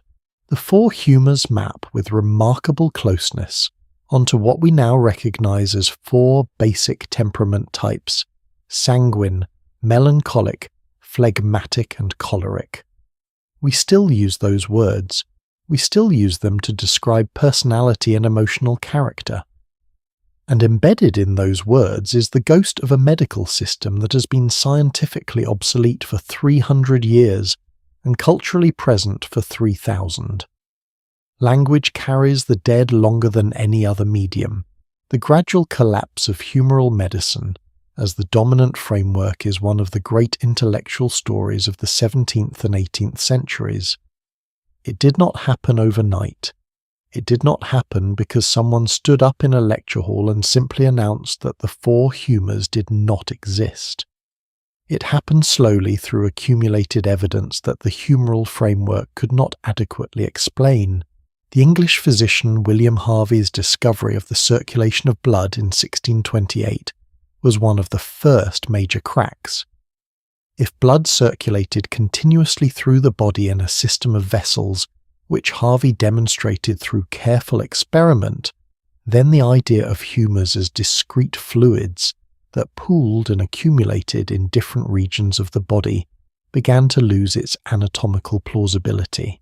The development of microscopy in the latter half of the 17th century revealed a biological world far more complex and specific than the humoral model had imagined. And the gradual development of germ theory in the 19th century, the understanding that specific microorganisms cause specific diseases, finally provided a competing framework comprehensive enough to displace the humoral one. But even as the science shifted, the dietary habits produced by humoral thinking lingered. The prosciutto and melon persisted. The preference for lightly cooked foods for the ill and elderly persisted. The association between warm, nourishing soups and recovery from illness persisted and persists today because chicken soup genuinely does have some evidence behind it. The framework dissolved. The habits it left behind simply became normal. Traditions without explanations. Foods whose original logic has been entirely forgotten by the people eating them. Which brings me to a thought I want to leave with you quietly before we move on. We carry history in what we eat without knowing it. The prosciutto with your melon was once a medical prescription. The order in which you eat the courses of a formal meal was once a therapeutic protocol. The glass of wine with dinner was once considered essential to digestion. These are not random customs. They are the fossilized remains of a belief system, a serious, sincere 1500-year-old attempt to understand the relationship between what we eat and how we feel. The belief system was wrong, but the people who held it were not foolish. They were doing what humans have always done, looking at the available evidence, building the best framework they could, and eating accordingly. Now, while humoral medicine shaped how the wealthy and the educated thought about food, the elaborate, classified, carefully ordered diets of those who could afford to be philosophical about what they ate, there was another world entirely running parallel to it. A world with no access to Avicenna or Hippocrates or elaborate kitchen protocols. A world where the question was not, which humour will this food affect? But something far more immediate, something far more desperate. What is there, and how do we make it last? Because the food of the poor, the food eaten by the vast majority of human beings who have ever lived, has its own extraordinary, strange and surprisingly moving history, a history of ingenuity, of scarcity converted by necessity into something that could almost pass for a meal, of the desperate creativity that happens when the gap between hunger and survival is very, very small. And some of the things that gap produce the foods that poverty and necessity and sheer human stubbornness made normal are stranger than almost anything we have encountered so far. There is a word I want to start with tonight, a word that does not exist in modern English anymore because the thing it described gradually disappeared from the world, or at least disappeared from the parts of the world where most of the people listening to this story right now probably live. The word is pottage. Say it out loud if you want. Pottage. It sounds almost cozy, doesn't it? Like something from a fairy tale. Something warm in a clay pot bubbling gently over a fire in a small stone cottage while wind moves through the thatch above. And in a way that image is accurate. Pottage was warm. It was in a pot. It did bubble over a fire. But the fairy tale version leaves out the part where the pot was often the only cooking vessel a family owned. And the bubbling was not charming, it was survival. Because for the vast majority of people who lived in medieval and early modern Europe, and we're talking about somewhere between 80 and 90% of the population, the labourers and farmers and servants and craftspeople who built and maintained the entire visible world, while the nobility feasted on cockentrice, and roasted swan pottage was not a dish. It was the dish, the only dish. For most of their lives, pottage in its simplest form was grain, and water boiled together until soft with whatever else happened to be available thrown in. Oats, barley, dried peas, broad beans. In good seasons, perhaps some leeks or onions from the garden. In better seasons, a small piece of salt pork or a bone with some meat still clinging to it added to the pot to give the broth some depth. In difficult seasons came regularly reliably with the mechanical predictability of weather, none of those additions. Just grain, just water, just the act of making something out of almost nothing. One of the most striking things about the historical record of peasant food in medieval Europe is how consistent it is across different countries, different centuries, different languages. English manorial records from the 13th and 14th centuries, French agricultural surveys from the same period, German chronicle accounts of village life. They all describe in different words essentially the same thing. A pot of grain-based porridge or stew supplemented by bread, usually dark, dense, made from rye or barley, or a mixture of grains, and by whatever fermented beverage was locally available, which was typically a weak ale or cider. Meat for most medieval peasants was a special occasion food, not a weekly event, for many families in lean years not even a monthly one. The historian Christopher Dyer, who spent decades studying the living standards of medieval English peasants, estimated that for the poorest agricultural labourers, meat might appear in the diet only a handful of times per year, and when it did appear it was more likely to be preserved in salt than fresh, more likely to be the cheapest cuts and offal than anything resembling what we would recognise as prime meat today. Now here is where the story gets genuinely interesting, because the response of the medieval poor to this extraordinary scarcity was not for the most part passive acceptance. It was creativity, a specific, resourceful, sometimes remarkable creativity that produced foods and techniques that look strange to us today, but represent genuinely impressive human ingenuity. Let me give you one of my favourite examples. Bread. You might think of bread as a simple, straightforward food, grain, water, yeast, heat. But in times of genuine scarcity, the definition of grain expanded in ways that would astonish most modern bakers. In medieval and early modern Europe, when the grain harvest failed, which it did with terrible frequency, crop failures serious enough to cause widespread hunger occurred across medieval Europe. Roughly 1 year in 4 people did not simply go without bread. They extended what grain they had with whatever else they could grind into flour. Dried peas and beans were a common addition, stretching a limited supply of rye or barley. But in truly desperate times, the extensions went much further. Ground acorns, dried and powdered bark, particularly from certain species of tree whose inner bark retained enough starch to add some substance. Dried and ground legume pods. In some recorded instances from famines in northern and central Europe, bread was extended with ground dried grass seeds with powdered chalk or clay, not for nutrition, but simply to add bulk and the sensation of having eaten something substantial. Chalk bread, clay bread. The idea that you might eat clay, that putting actual earth in your mouth and swallowing it could represent a rational response to hunger, sits in a category of human experience that is genuinely difficult to access from where most of us sit right now. But it happened, repeatedly, across centuries, and the people who ate it were not desperate beyond reason. They were making a calculation however grim a stomach that felt full was easier to work with than one that did not. And speaking of things that were eaten in ways that require careful thought to understand, let us talk about cheese.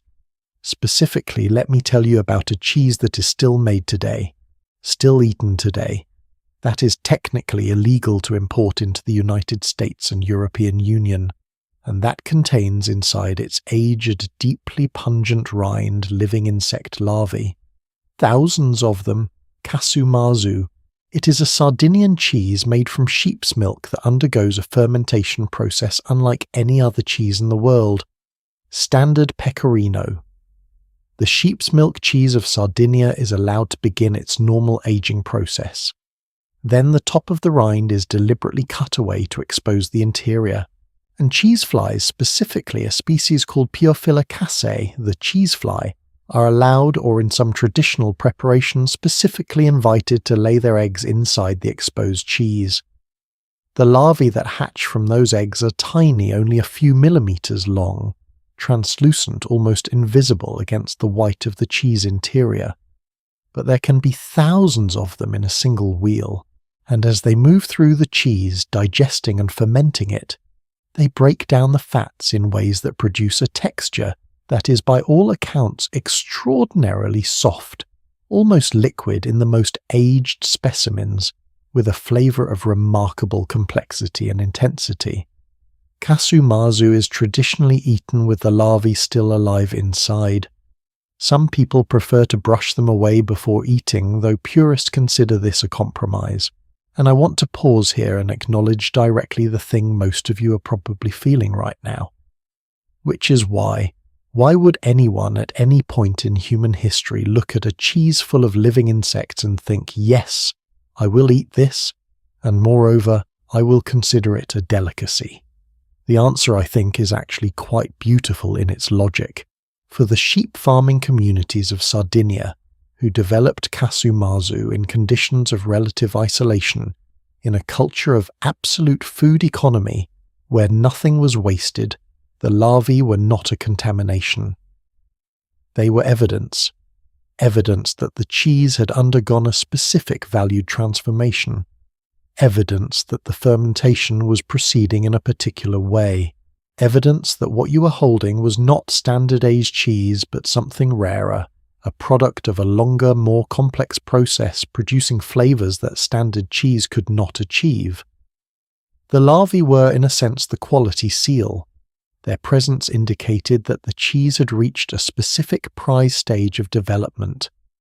We use the mould in blue cheese in exactly the same way. We deliberately introduce specific fungal cultures into cheese to produce flavours that the base material cannot generate alone. We consider this sophisticated. We consider this artisanal. The only difference between Roquefort and Kasumazu in terms of the underlying logic is the size of the organism doing the transforming work, and our comfort level with organisms of that particular size.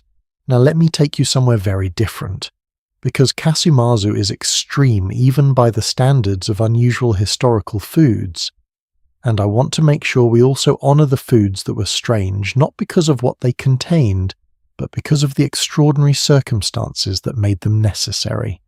Ship's biscuit, hardtack. These were for several centuries, roughly from the Tudor period through the Age of Sail and into the early 19th century, the primary, sometimes exclusive food of men serving aboard naval vessels and merchant ships on long ocean voyages. And if you have never encountered a description of ship's biscuit, let me try to do it justice. Ship's biscuit was made from flour and water. No salt, no fat, no leavening, mixed into a stiff dough formed into hard rounds and then baked again to remove as much moisture as possible, until they achieved a hardness that was less like food and more like a building material. The purpose of this extreme dryness was purely practical. Moisture meant mould. Mould meant the biscuit would spoil before the voyage ended. A biscuit dry enough to be used as a doorstop could survive months at sea without visible decay. It could also theoretically break a tooth. Sailors learned to soak their biscuits in the ship's broth before eating, or to tap them sharply on a hard surface before putting them in their mouths, not to loosen the biscuit, to dislodge the weevils. Because ship's biscuit stored for any length of time in a ship's hold reliably became infested with weevil larvae. Reliably, without exception. And here is the detail that I find both appalling and oddly touching.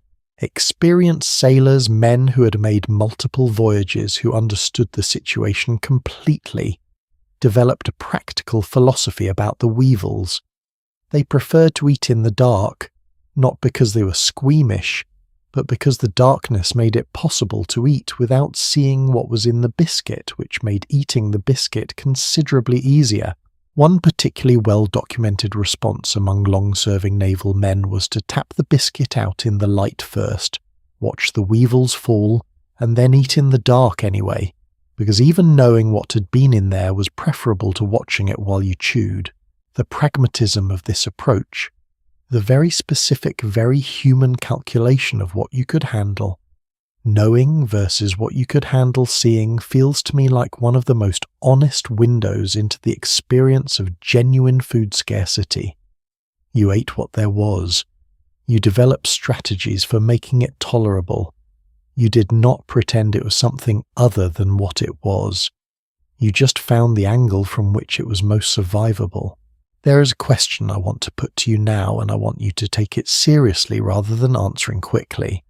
If you had to choose one of the foods we've discussed tonight to eat the pottage of a medieval peasant, the chalk-extended bread of a famine year, the casu-masu of Sardinia, or the weevil-inhabited ship's biscuit of a Royal Navy sailor, which would you choose? And more importantly, what does your answer say about what you actually value in food? Is it flavor, familiarity? The absence of visible things that move, I think there is something genuinely useful in sitting with that question. Because the people who ate all of those things did not consider themselves to be suffering in the realm of food philosophy. They were doing what humans in every era do. They were eating what was available, preparing it the best way they knew how, and building around that, eating around those specific limited, sometimes terrible ingredients a culture. Recipes passed between generations, techniques refined over decades, seasonal rhythms of feast and scarcity that shaped the entire calendar of a community's life. The poorest people in medieval Europe did not have a culinary tradition in the way we might use that phrase today with cookbooks and restaurants and celebrity practitioners, but they had something. They had knowledge of which wild plants could extend a pot of grain, which mushrooms from the local forest were safe, how to preserve a small piece of meat through an entire winter, how to make something, some small warming, sustaining thing out of almost nothing, and that knowledge accumulated across generations, passed mouth to ear to hand without ever being written down. That knowledge was as sophisticated in its own domain as anything happening in the great kitchens of noble estates. It was just pointed in a completely different direction, toward survival rather than spectacle, toward endurance rather than astonishment. I want to close this chapter with one more food from the world of historical scarcity, one that bridges the gap between the medieval poor and the Victorian era, one that is in its own quiet way one of the most revealing dishes in this entire story. Saloup. In the early 19th century, before coffee had become affordable to working-class Londoners, there was a hot drink sold by street vendors in the early morning hours, primarily to labourers' servants, and the very poor making their way to work in the cold dark of a London winter morning. It was made from the powdered roots of a plant, specifically a species of orchid, mixed with hot water sugar, and sometimes a little milk if available. The powdered orchid root gave the drink a slightly thick, slightly viscous quality. Warming, sustaining, cheap, and utterly forgotten now, because once coffee prices fell enough to be accessible to the working poor, Saloup vanished almost overnight, replaced by something better, abandoned without ceremony, the way most survival foods are abandoned the moment survival becomes less precarious. Nobody mourns Saloup. Nobody is trying to revive it as a heritage drink at a farmer's market, and yet for a generation of London labourers it was the thing that got them through a cold morning. It was in the most literal possible sense their daily comfort. Gone now. Entirely. Which is, I think, its own kind of quiet sadness. There is a thread running through everything we have covered in this chapter, through the pottage and the chalk bread and the ship's biscuit and the saloup that I find myself returning to. It is the thread of dignity. Not the obvious surface dignity of fine dining and elaborate presentation. the quieter, less celebrated dignity of people who found a way to feed themselves and the people they loved under conditions that most of us will never be asked to understand from the inside. History records the feasts. It records the spectacular dishes and the royal banquets and the theatrical entremets. It records those things because they were worth recording, because they happened in rooms where scribes and chroniclers were present. The pottage pot does not appear in many historical documents. The chalk bread leaves almost no paper trail. The sloop vendor on a winter London street corner was not by the standards of her era a historical figure worth noting, but she fed people every morning in the cold with what she had, and that it seems to me is worth noting now.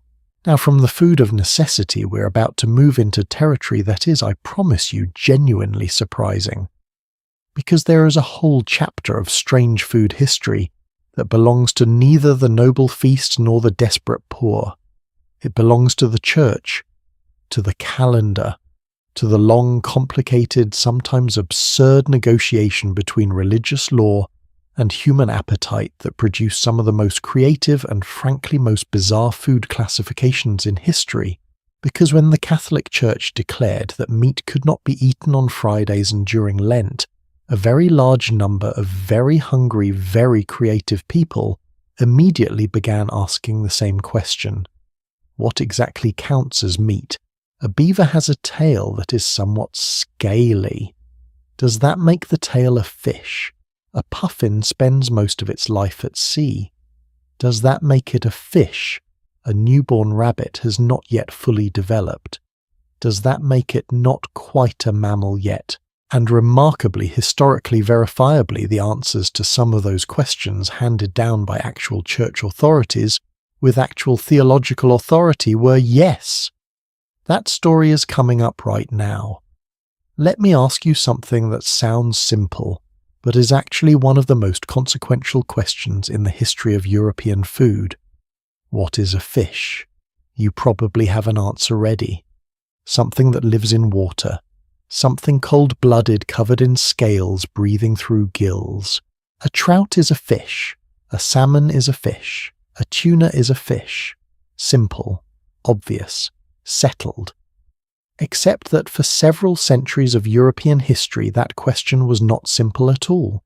It was, and I mean this with complete sincerity, one of the most hotly debated, most carefully parsed, most theologically significant culinary questions on the continent.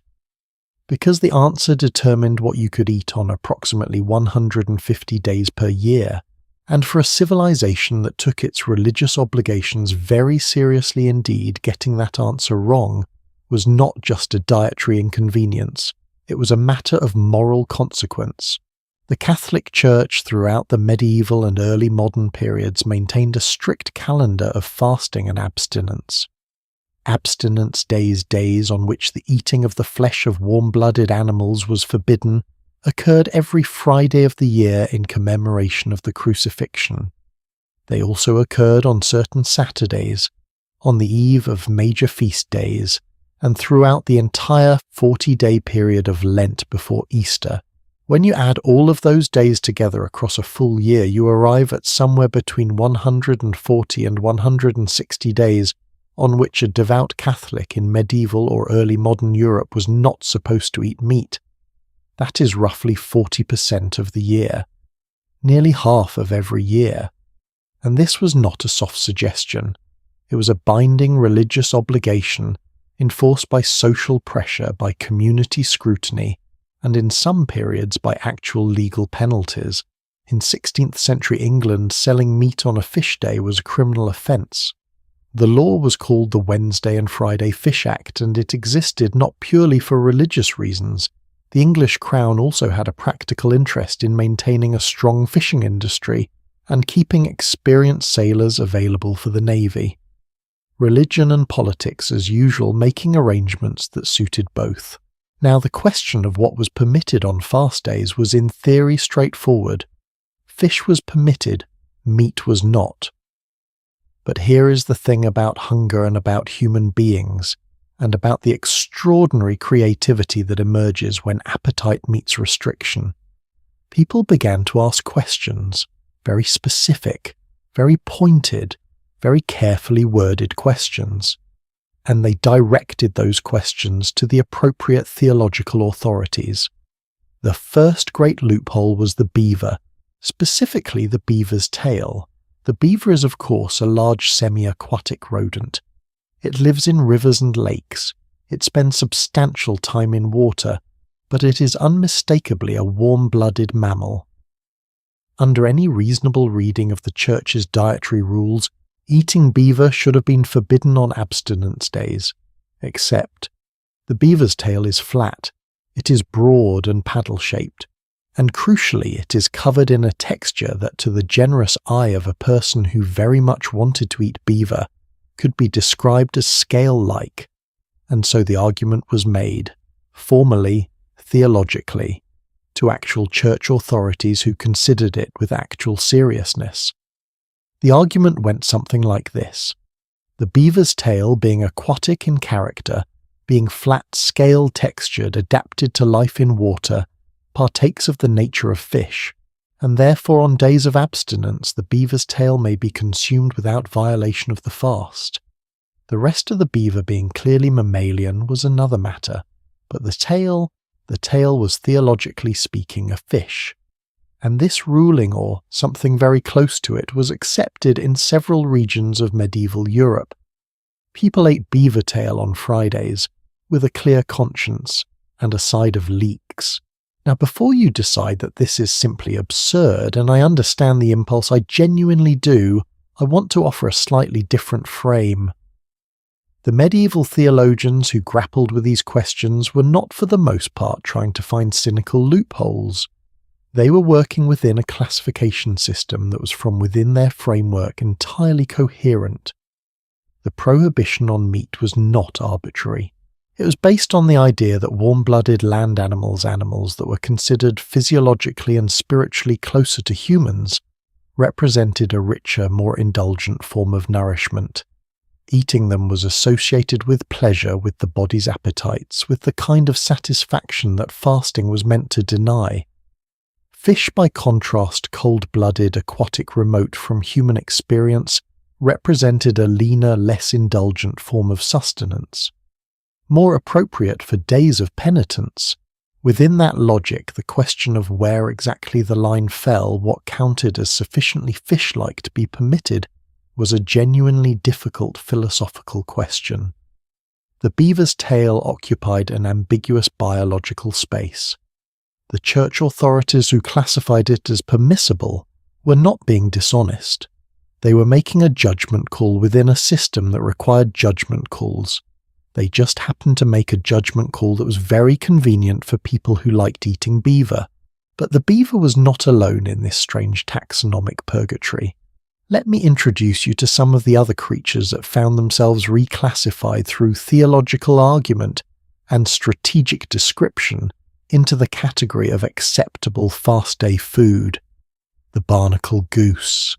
This is, I think, my personal favourite.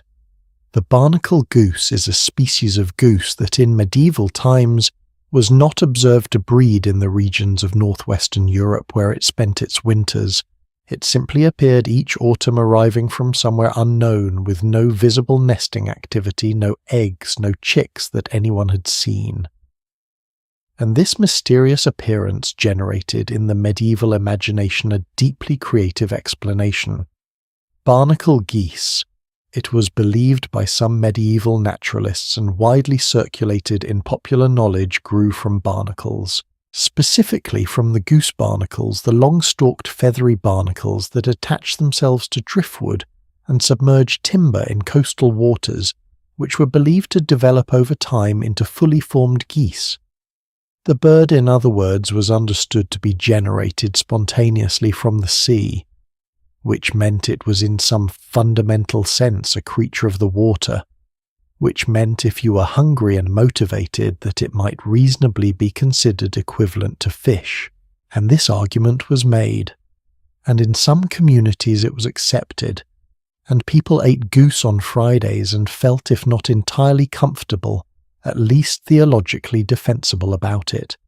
The great 12th century scholar and clergyman Giraldus Cambrensis Gerald of Wales documented this belief in his work on the natural history of Ireland, noting that in Ireland clergy ate barnacle geese during Lent on precisely this basis.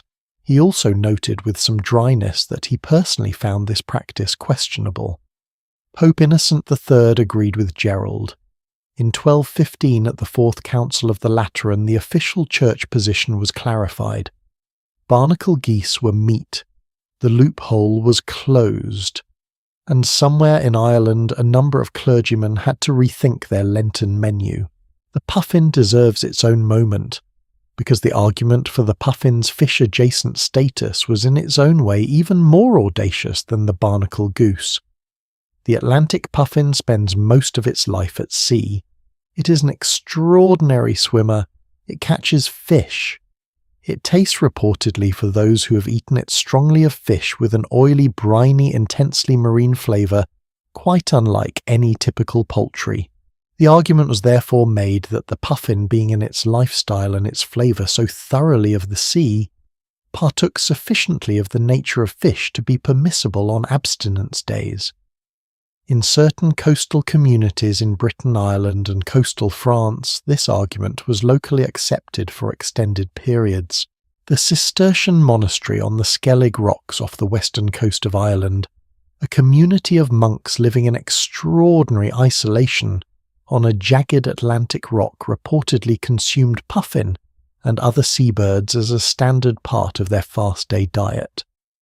Necessity and theology arriving at a convenient agreement, because when you are a monk living on a rock in the Atlantic Ocean with no farmland and no access to freshwater fish, and roughly half the year is a fast day, the definition of fish needs to be somewhat accommodating, or you go very hungry.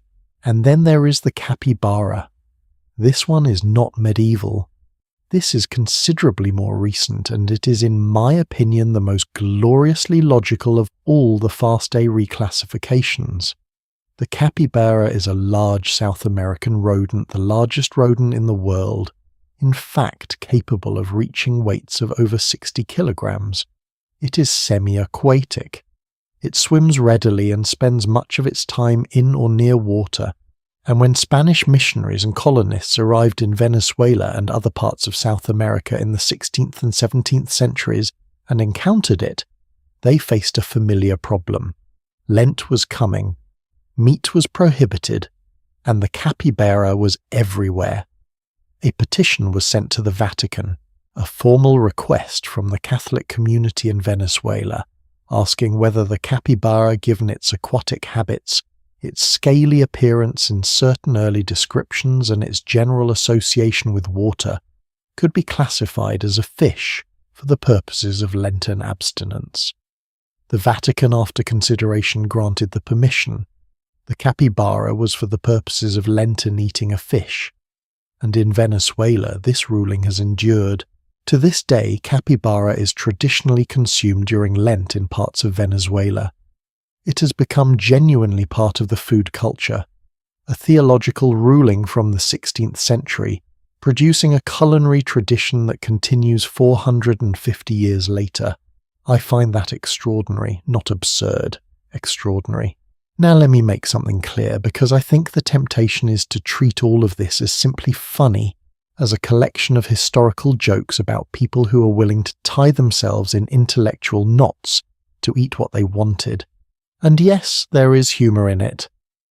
I've been smiling for most of this chapter, and I suspect you have been too. But underneath the humour there is something genuinely important. What the loophole foods reveal, the beaver tail, the barnacle goose, the puffin, the capybara, is the mechanism by which religious law and daily practical reality negotiate with each other. No system of rules, however well-intentioned and however carefully constructed, can anticipate every circumstance it will encounter. And when a rule meets a circumstance it did not anticipate, human beings ingeniously, persistently, sometimes hilariously find ways to reframe the circumstance so that it fits within the rule. They do not, as a general rule, simply abandon the rule. That would be too easy. And in a society where the rule is embedded in a deeply held belief system, abandoning it entirely carries real costs, social, spiritual, community costs that are not trivial. So instead, they negotiate, they reclassify. They ask the question, what exactly is this thing we're looking at, and how does it most honestly fit within the categories available to us? The answer they arrive at may be, from the perspective of modern zoology, incorrect. A beaver is not a fish. A barnacle goose is not a fish. A capybara is emphatically not a fish. But the process of asking the question, and the creativity of the answer, and the willingness to hold the rule, and the appetite in some kind of productive tension, rather than simply discarding one of them, that feels very human to me, in a way that I find honestly rather touching. Can I ask you something? If you had to make the argument, if you had to pick one modern food and construct the most convincing case that it should be reclassified as something it technically is not, what would you choose? What would your capybara be? Leave me a comment. I am genuinely curious what you come up with. Now we have spent these chapters moving through foods defined by theatrics, by desperation, by medical theory, by religious negotiation. But there is a whole other category of strange food history that I have been holding back, because it is in some ways the most counterintuitive of all. The story of foods that were not strange at all once, foods that were completely ordinary, everyday, cheap, sometimes considered beneath contempt, and then through a shift in economics, in trade, in cultural perception, became something else entirely, something rare, something desirable, something that people would pay extraordinary amounts of money to put on a plate. We are going to talk about the lobster that was once fed to prisoners, about the oyster that was once a poor person's fast food, about the tomato that was feared as a deadly poison for 2 full centuries after it arrived in Europe, and about what the reversals in all of these stories tell us about something much larger, the way that value is not a property of things themselves, but of the stories we tell about them. That chapter starts right now. Something has been sitting in the back of my mind for the last few chapters, and I want to bring it out into the open now, because I think it is the most quietly radical idea in all of food history. And it is this: nothing has value until someone decides it does. Not the food itself, not the ingredient, not the animal or the plant or the thing pulled from the sea. The value lives entirely in the story that surrounds it. Change the story and you change everything. The same object that was garbage last century is a delicacy this one. The same creature that was fed to prisoners is now served at restaurants where you need a reservation 3 months in advance. The same fruit that was feared as a deadly poison for 200 years is now the single most consumed vegetable on the planet. And the mechanism that drives all of these reversals is not science. It is not nutrition.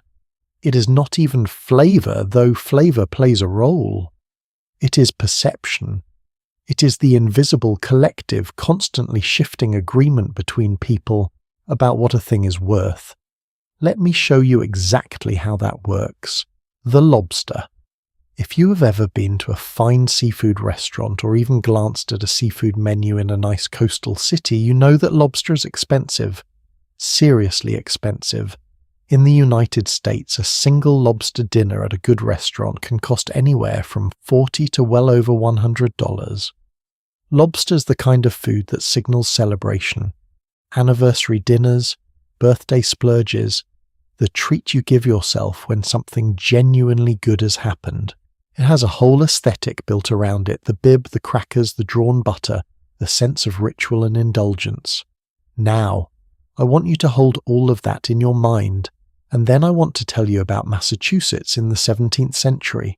In the colonial period in New England, lobster was so abundant along the northeastern coast of what is now the United States that it would wash up on shore in piles following storms.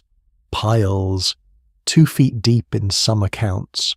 Early colonial settlers described lobsters so numerous that a person could walk along the beach and simply pick them up with their hands. And the response of those early settlers, people who were in many cases desperately short of food, who were struggling to feed communities in an unfamiliar landscape, was not gratitude. It was largely resentment. Lobster was considered the food of last resort. It was eaten by the very poorest members of colonial society when nothing better was available. Servants complained about being fed lobster too frequently. Indentured workers in Massachusetts in the 17th century reportedly negotiated contracts that specifically limited how often their employers could serve them lobster. Some accounts suggest no more than 3 times per week was considered an acceptable maximum, and even that was viewed as an imposition. Let that settle for a moment. People writing legal protections against being served too much lobster. In colonial Massachusetts, lobster was also used extensively as fertilizer. It was ploughed into fields to enrich the soil. Because there was so much of it, and it was considered so undesirable as food that feeding it to the earth made as much sense as eating it yourself, and it was used as bait. Lobster ground up and used to catch fish that were considered actually worth eating. So how did we get from fertilizer to a $60 restaurant entree? The journey is fascinating, and it involved 3 distinct forces working in combination. The first was geography and transportation. For most of human history, lobster could only be eaten close to where it was caught, because once it left the water it spoiled rapidly. Its reputation, therefore, was shaped entirely by the coastal communities that had too much of it. In the early 19th century, the development of a technique for preserving lobster in sealed tin cans changed this completely. Suddenly, lobster could travel. Canned lobster began moving inland to cities and communities far from the coast, to people who had never seen a lobster in their life. And here is the crucial thing. Those inland consumers had no inherited cultural memory of lobster, as the servant's grudging meal, the prisoner's weekly humiliation, the fertilizer of the colonial farmer. To them it was simply something new and unusual and marine, something that came from the sea and tasted quite good. They tried it without the cultural baggage, and they liked it. The second force was the railroad. By the middle of the 19th century, rail lines connecting the northeastern coast to the interior of the continent made it possible to transport live lobsters in tanks of seawater. For the first time, people in landlocked cities could eat fresh lobster, not canned, not preserved, fresh. And fresh lobster prepared properly in the hands of a skilled cook with butter and heat is genuinely delicious in a way that transcends any cultural narrative about its origins. The flavour made its own argument. The third force, and perhaps the most interesting, was the restaurant industry. As fine dining establishments in northeastern American cities began serving lobster in the latter half of the 19th century, presenting it with care, with silverware, with ceremony, the experience of eating lobster became associated with the experience of dining well. The surroundings rewrote the story. The same animal, completely transformed by the plate it was served on, the room it was served in, and the price printed next to it on a menu. By the early 20th century, the transformation was essentially complete. Lobster had become luxury food, and the colonial Massachusetts servant who had complained about eating it 3 times a week would not have recognized the world that inherited his discarded meal. The oyster tells a parallel story, and in some ways an even more dramatic one. Because the oyster's fall from everyday abundance to luxury item happened in the opposite direction from the lobster's rise, and it happened within living memory of people alive today. In the 18th and 19th centuries, oysters were the fast food of the urban working class across most of the English-speaking world. In London, oyster sellers worked the streets of the East End, and the docks with their barrels and their shucking knives selling oysters by the dozen to passers-by for pennies. Literally pennies. Oysters were so cheap, so available, so abundant in the rivers and estuaries of Britain and the northeastern United States, that they were the protein source of choice for the urban poor. The great Victorian novelist Charles Dickens captured this so precisely in his novel The Pickwick Papers, published in 1836, where one of his characters observes that poverty and oysters always seem to go together, because wherever you see one you tend to find the other. In New York City in the mid-19th century, oyster sellers' underground establishments selling oysters by the plate were scattered throughout working-class neighborhoods, open late into the night, patronized by laborers, immigrant street vendors, and anyone else who needed an inexpensive and filling meal. Estimates from food historians suggest that New York Harbor in the early 19th century contained roughly half of the world's entire oyster population, half of the world's oysters in one harbor. What happened to them is one of the great ecological cautionary tales in culinary history.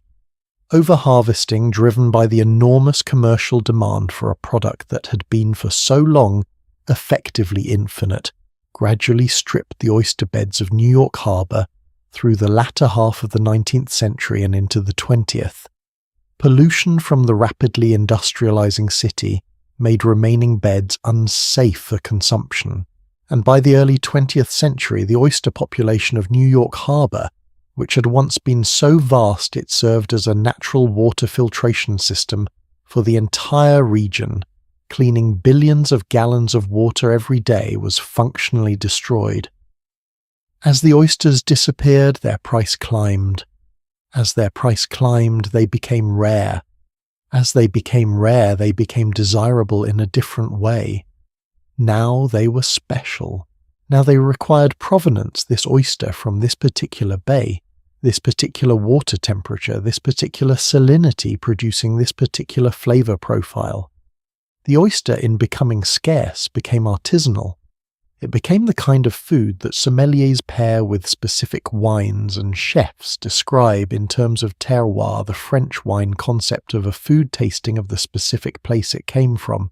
The poor man's fast food of 1840 became the sophisticated diner's luxury of 1990.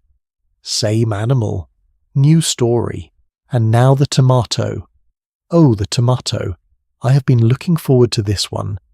Because the tomato story is not just a story about value inversion, it is a story about fear.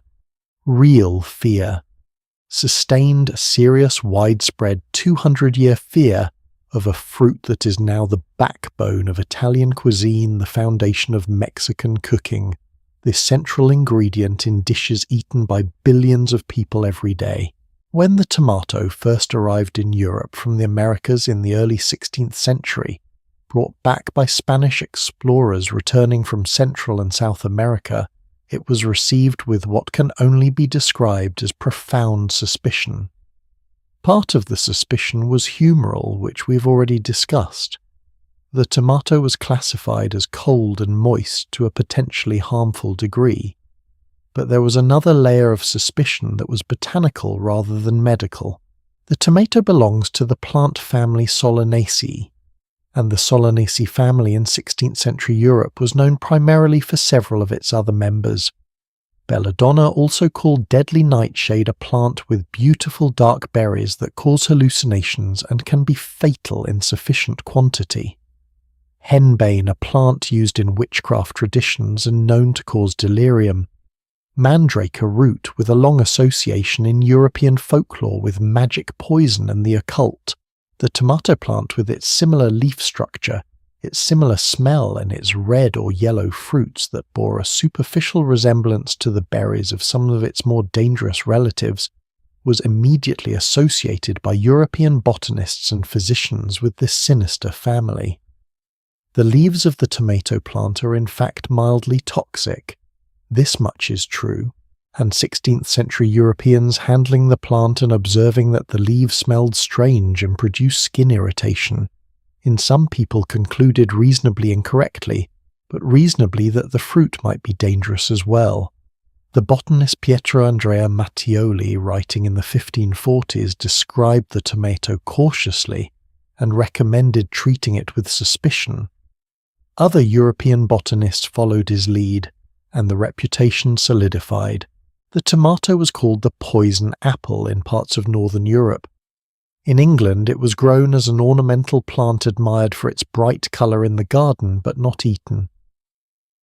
For roughly 200 years, from the early 16th century to somewhere in the late 18th century, the tomato sat in a strange limbo across much of northern and central Europe. Present, visible, curious, and considered by most people who thought carefully about such things too risky to eat. Now, there is a famous story about a man named Robert Gibbon Johnson, who supposedly stood on the courthouse steps in Salem, New Jersey in 1820, and publicly ate a tomato in front of a horrified crowd who expected him to collapse and die immediately. The story appears in multiple histories of the tomato in America.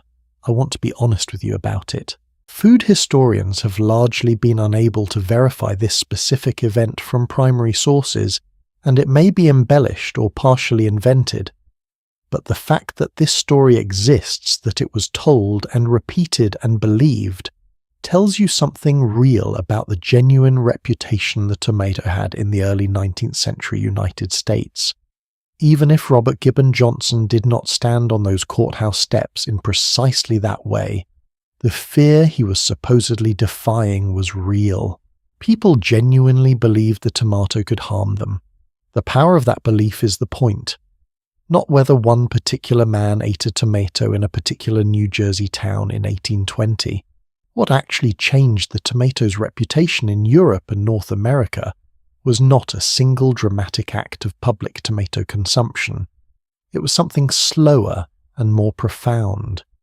It was the gradual discovery in the communities of southern Europe, particularly in Italy and Spain, where the tomato had been adopted into cooking much earlier and with much less resistance, that the tomato was not just safe. It was extraordinary. The combination of the tomato's natural acidity, its rich concentration of the compound we now call lycopene, and the way it behaved under heat, developing depth and complexity, binding with olive oil, softening into sauces that had a rounded, full, almost sweet quality, made it one of the most versatile and delicious ingredients European cooking had ever encountered. Italian cuisine by the mid-18th century had already integrated the tomato into its cooking in ways that were producing results no other ingredient could replicate. The tomato sauce, the slow-cooked ragu, the bruschetta, dishes that when they travelled northward with Italian immigrants and with the growing exchange of culinary ideas across the continent, demonstrated conclusively and deliciously that the poison apple was not a poison. It was a gift. And here is the thought that I keep coming back to when I trace the arc of all three of these stories: the lobster, the oyster, the tomato. In each case, the food itself did not change. The lobster of colonial Massachusetts is biologically identical to the lobster on the restaurant menu tonight. The oyster that a Victorian London dock worker ate for pennies tastes in all the ways that matter the same as the oyster on a bed of crushed ice at a fine restaurant today. The tomato that 16th century Europeans grew in their gardens as a potentially dangerous ornamental plant is the same fruit that forms the foundation of some of the most beloved cuisines on earth. What changed was everything around the food: the abundance or scarcity, the class associations, the cultural narrative, the distance between the eater and the source, the price, the story. Value is not discovered, it is constructed, and it can be deconstructed just as thoroughly, just as completely, and sometimes just as quickly, which makes me genuinely curious about something, and I want to ask you this directly. What food that exists right now, something ordinary, something cheap, something that most people consider unremarkable or even undesirable, do you think might be the lobster of the next century? What is sitting in abundance around us right now, undervalued and overlooked, waiting for the story around it to change? Think about it. Let me know in the comments. because I think about this question more than is probably strictly necessary, and I would love to know what you see. Now, from the foods whose value is reconstructed by economics and perception, there is one final category of strange food history that I have been saving, because it is the category that sits at the furthest edge of what most people would be willing to call food at all.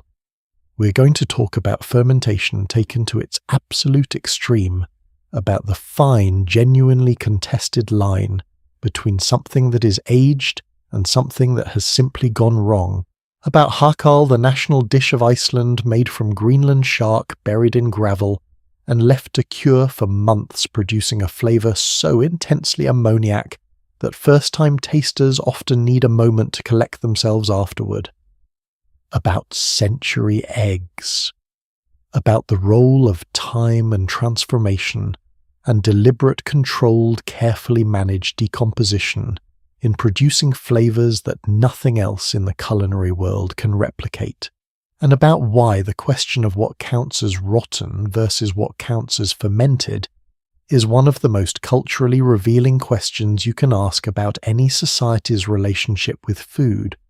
Something I want to acknowledge before we go any further.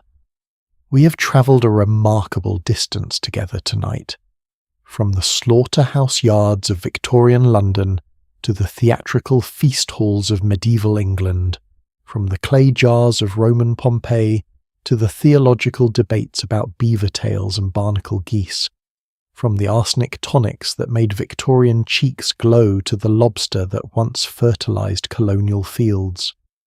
And through all of it, through every strange dish and every wrong belief and every creative misclassification, there has been one constant. Every single story has been about the past, about people who lived before us, who ate what they ate, who believed what they believed, who operated inside frameworks we can now look back on and evaluate with the comfortable distance of hindsight. But there is a chapter I have been holding back, the most uncomfortable chapter, the one that does not let us off the hook so easily, because this chapter is about right now, about us, about the foods that our era has embraced with complete confidence, with full institutional endorsement, with the backing of the best available science, and about the questions that are beginning to accumulate quietly around those foods that we may not yet be ready to answer honestly. Let me start with something concrete, something that is sitting right now in the pantry of millions of American homes, a white crystalline substance flavourless on its own, used in almost every processed food on supermarket shelves, added to beverages, baked into bread, stirred into sauces present in quantities that would have been genuinely incomprehensible to any human being alive before the 20th century. Sugar. Not sugar as a rare luxury the way it existed for most of human history, a precious spice-like commodity, available only to the wealthy, used in small quantities, treated with the same careful hand as pepper or saffron. But sugar in the modern industrial form, sugar as a bulk ingredient, sugar as the invisible backbone of the processed food industry. The average American today consumes approximately 17 teaspoons of added sugar every day, not the sugar that occurs naturally in fruit or dairy. Added sugar deliberately introduced into food products during manufacturing. 17 teaspoons per day, per person, on average. That number, when I first encountered it in the research of nutritional epidemiologists studying modern dietary patterns, genuinely stopped me, because for virtually the entire span of human history up until approximately 150 years ago, that quantity of refined sugar in a single day's eating would have been not just unusual, it would have been physically impossible to obtain. And I do not raise this to alarm you or to tell you what to eat or to position sugar as uniquely villainous among the things our era consumes. I raise it because it is the clearest example of something our moment in history has done that is genuinely unprecedented in the entire story of human eating. We have fundamentally restructured the human diet at a population scale across multiple generations based on an industrial capability that arrived faster than our collective understanding of its long-term effects could keep up with. We moved first. We're asking questions second.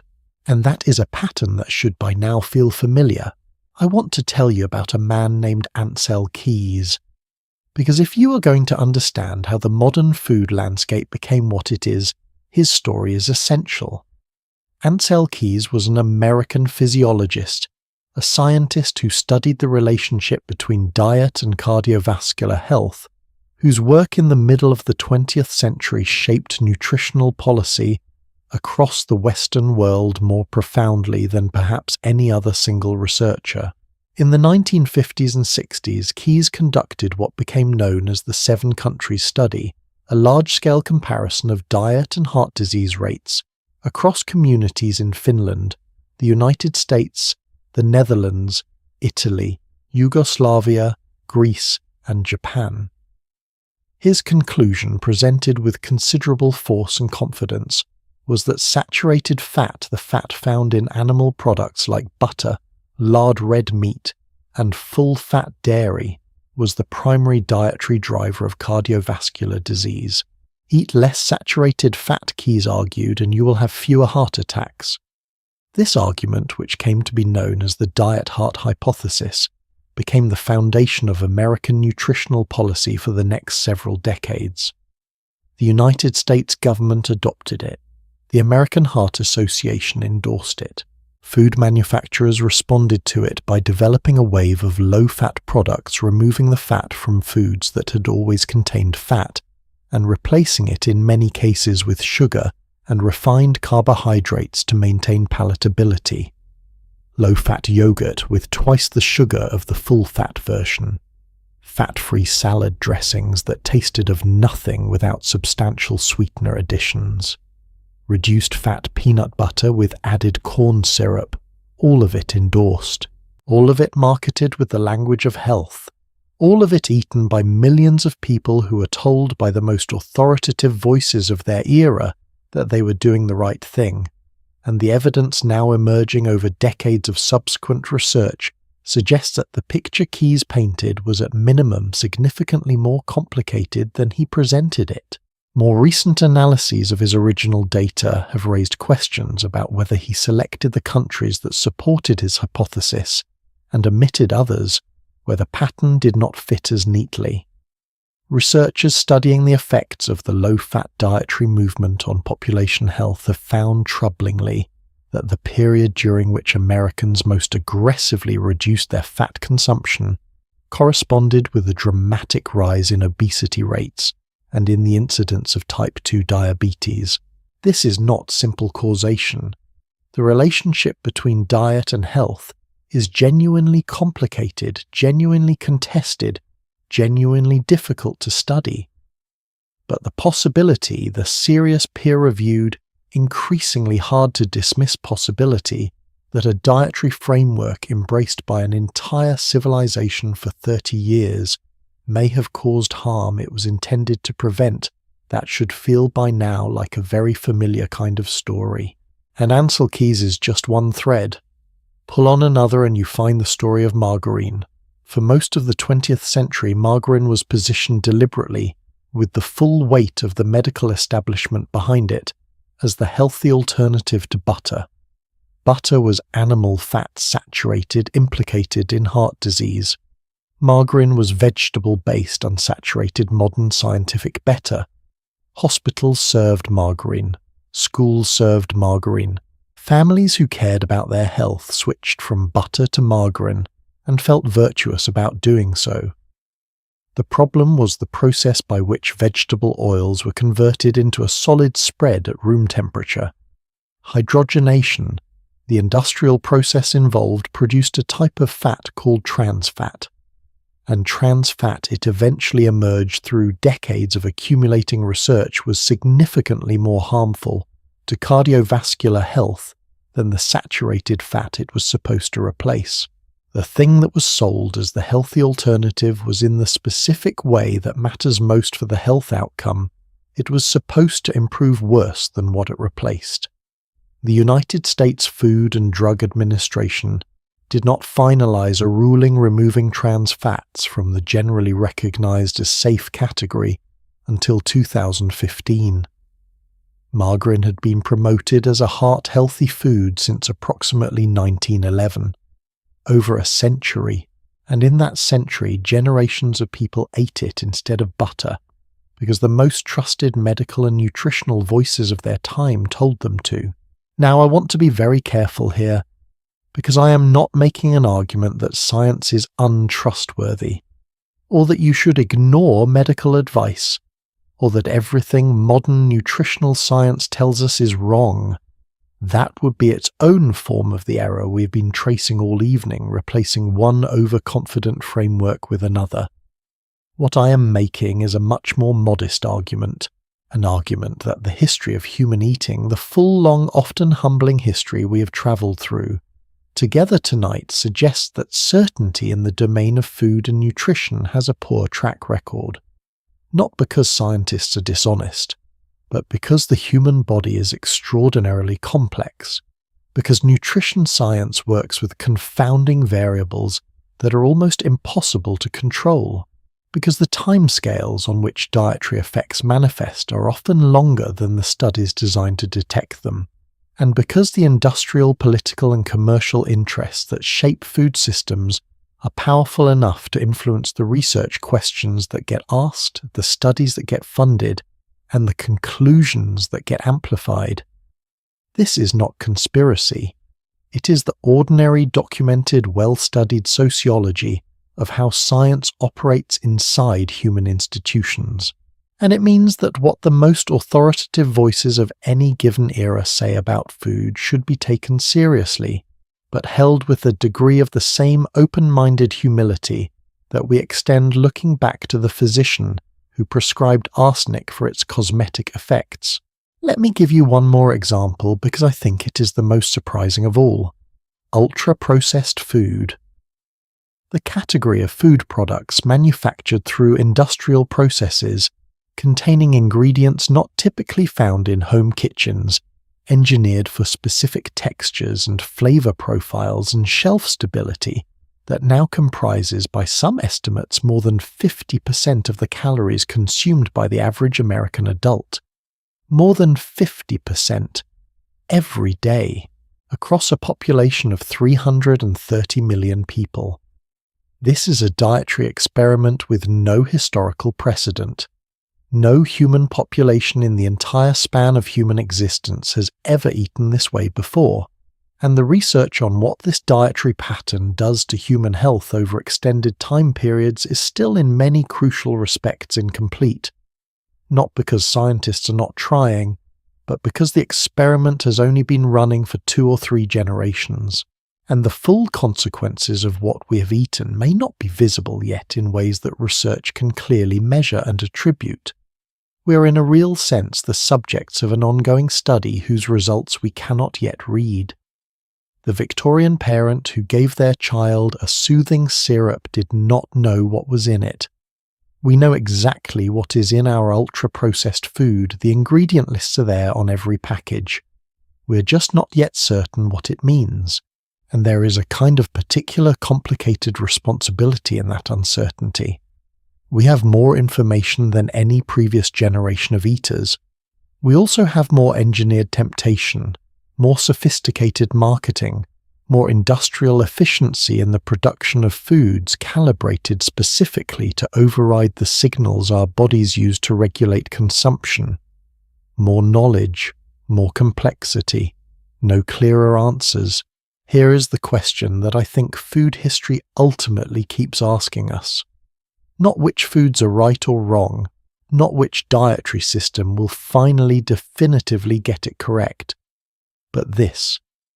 How do we eat well in the fullest sense of that phrase in the presence of genuine uncertainty? How do we make choices about what to put in our bodies when the most trusted authorities of our era may be working from incomplete information inside frameworks that are shaped by forces beyond their control and ours? I do not have a clean answer. I do not think food history offers a clean answer. What it offers instead is a useful corrective to certainty, a reminder that every generation has believed it had figured out food, that every generation has been at least partly wrong, that the people who ate the most confidently, who followed the most authoritative frameworks, most completely have sometimes suffered the most from their confidence, and that the most honest, most genuinely protective posture available to us is probably the one most difficult to maintain, staying curious, staying humble, eating as close as possible to the foods that have sustained human beings for generations before the industrialization of food, before the era of engineered products and synthetic additives, while holding our current certainties lightly enough to revise them when the evidence demands it. I want to ask you something personal before we move on. Is there something you have changed your mind about in terms of what you eat? Something you once believed firmly was good for you or bad for you that you now see differently? I think about this in my own life fairly often, and I think the willingness to change your mind not because a new trend told you to, but because you genuinely looked at the evidence differently is one of the most underrated forms of nutritional intelligence available. Leave a comment if something comes to mind. I genuinely want to know. Now, we have travelled from the past to the present, from ancient Rome to modern supermarket aisles. We have looked at what human beings have eaten and why, and what those choices say about the civilizations that made them. And there is one final destination remaining, the most important one of all, because after everything, after all the bizarre historical foods and the misguided medical theories and the value inversions and the religious loopholes and the confident modern certainties that turn out to be less certain than they appeared, there is a question that the whole story has been quietly building toward.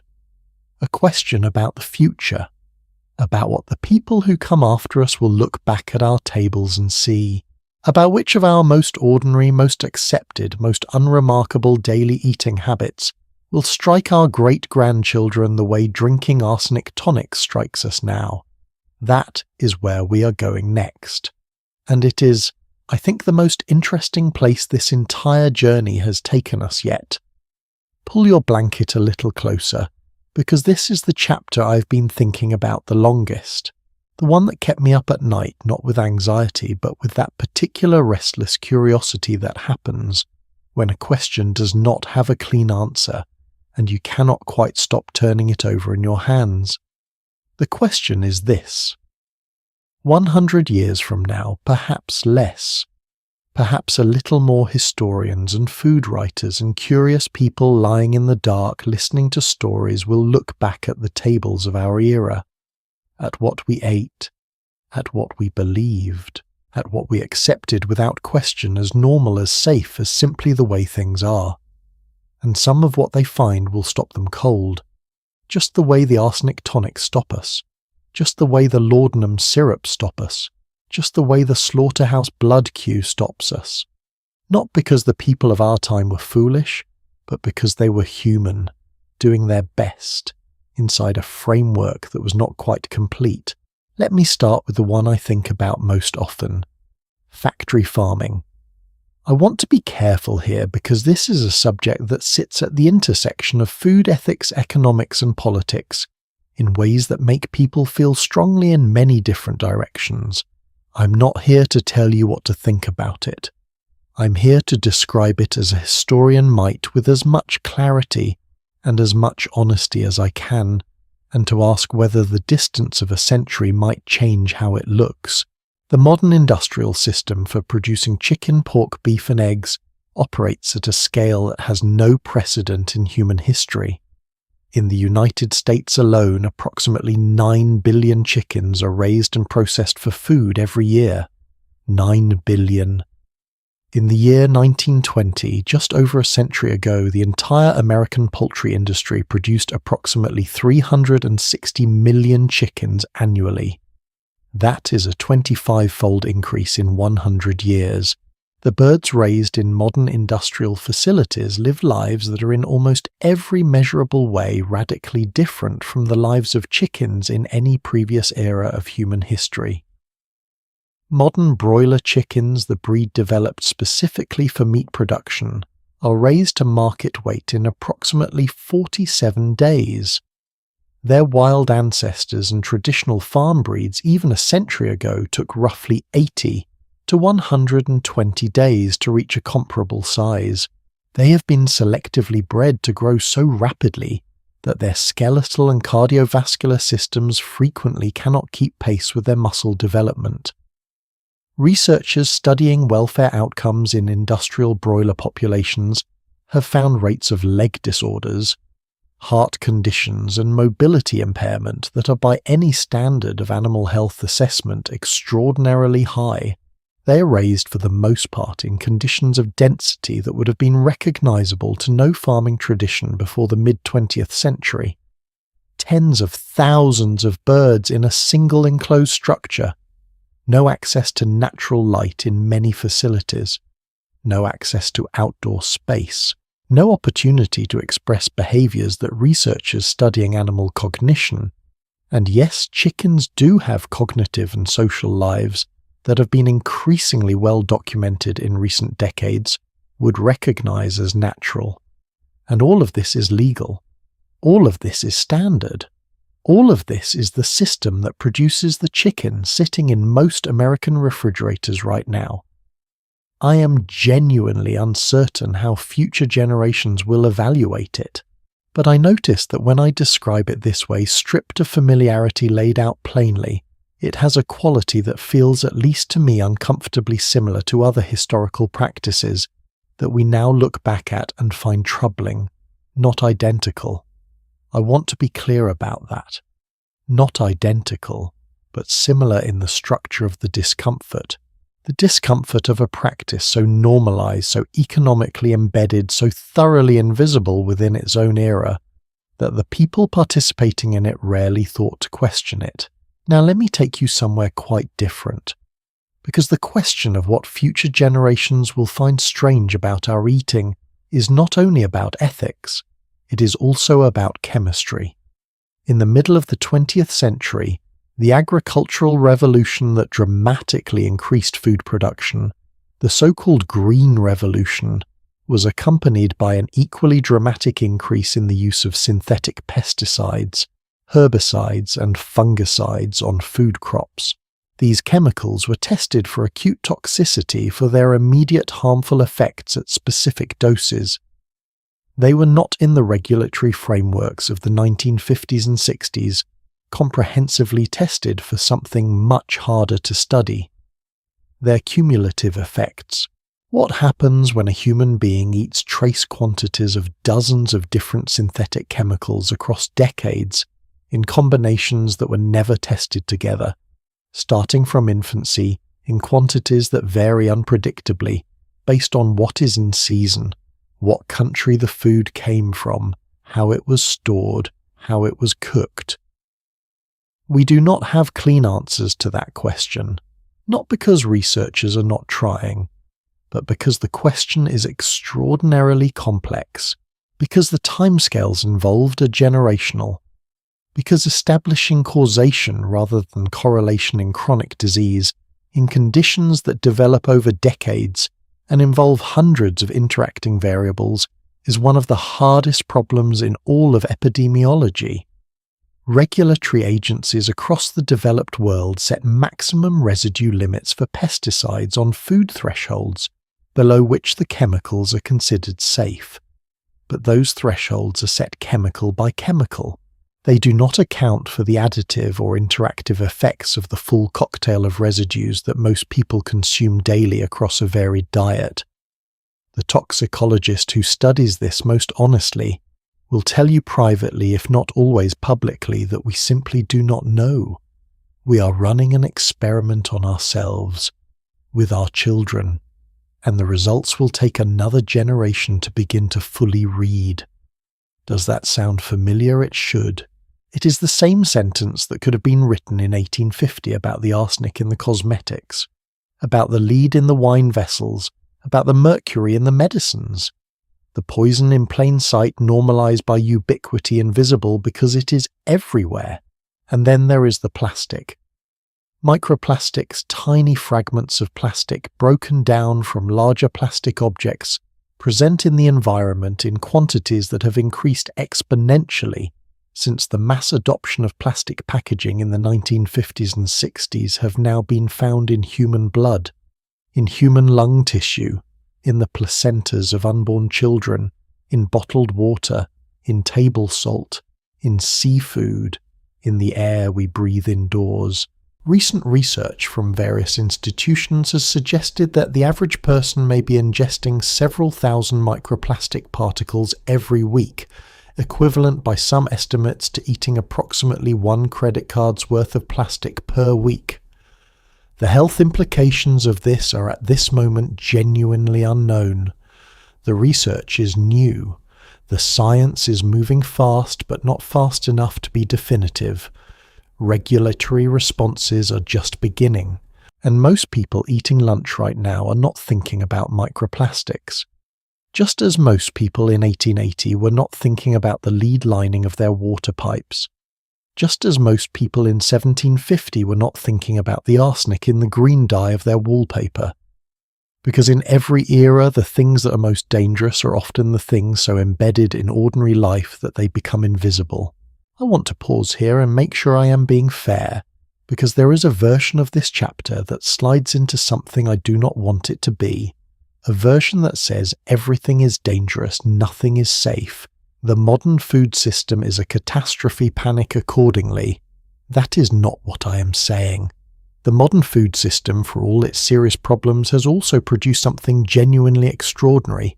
It has produced a world in which fewer people are food insecure than at any previous point in human history. A world in which the famine conditions that killed millions of people across medieval and early modern Europe have been eliminated from most of the planet.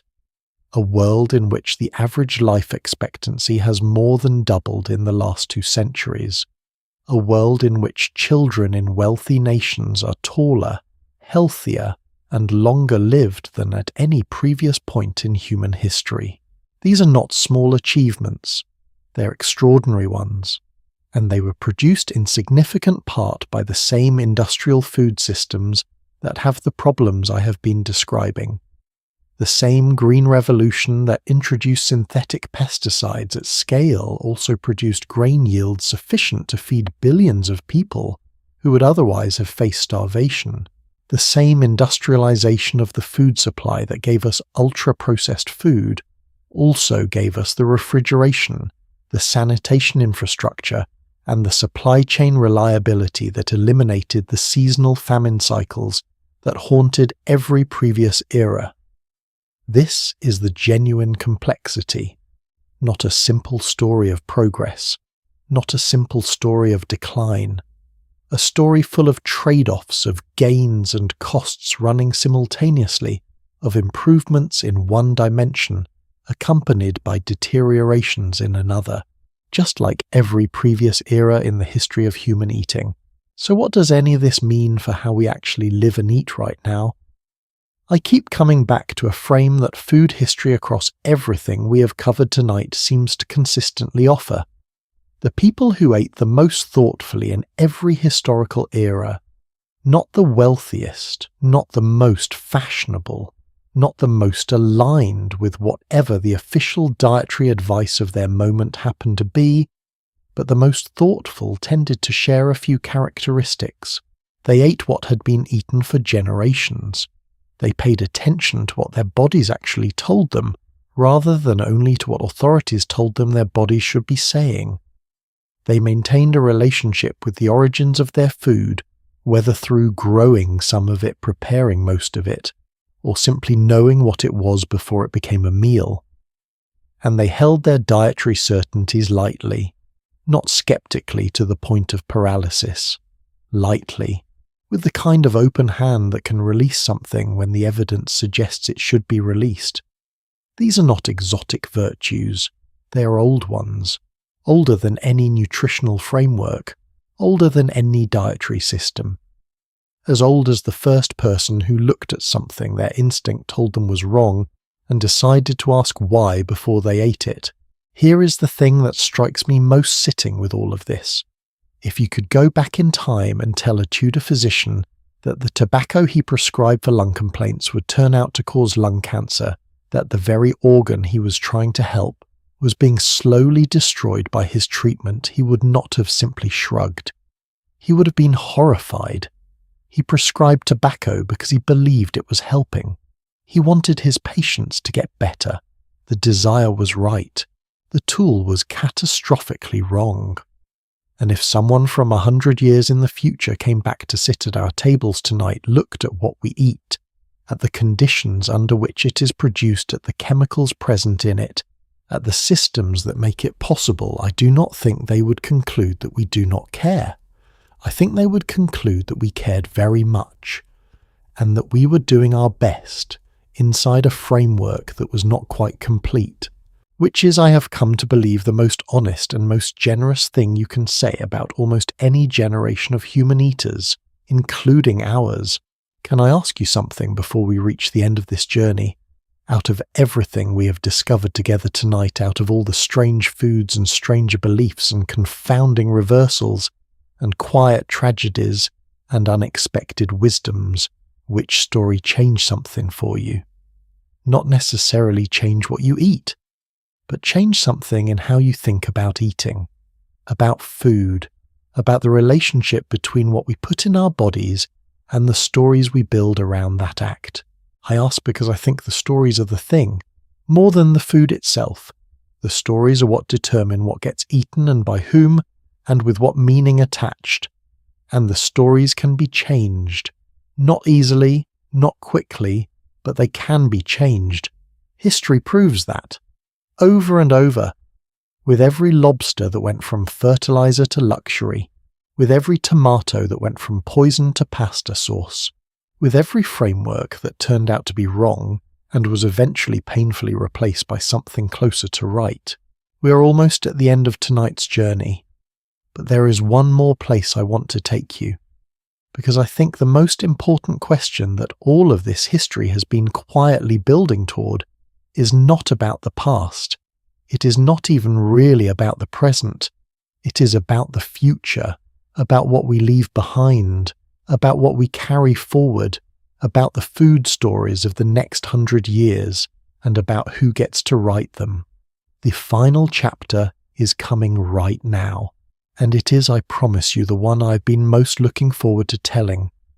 We've come a long way tonight, from the slaughterhouse yards of Victorian London to the theological debates about beaver tails, from the clay jars of Roman garum to the low-fat yogurt of the 1980s, from a time when people ate stuffed dormice at state banquets to a time when people eat protein bars in their cars between meetings.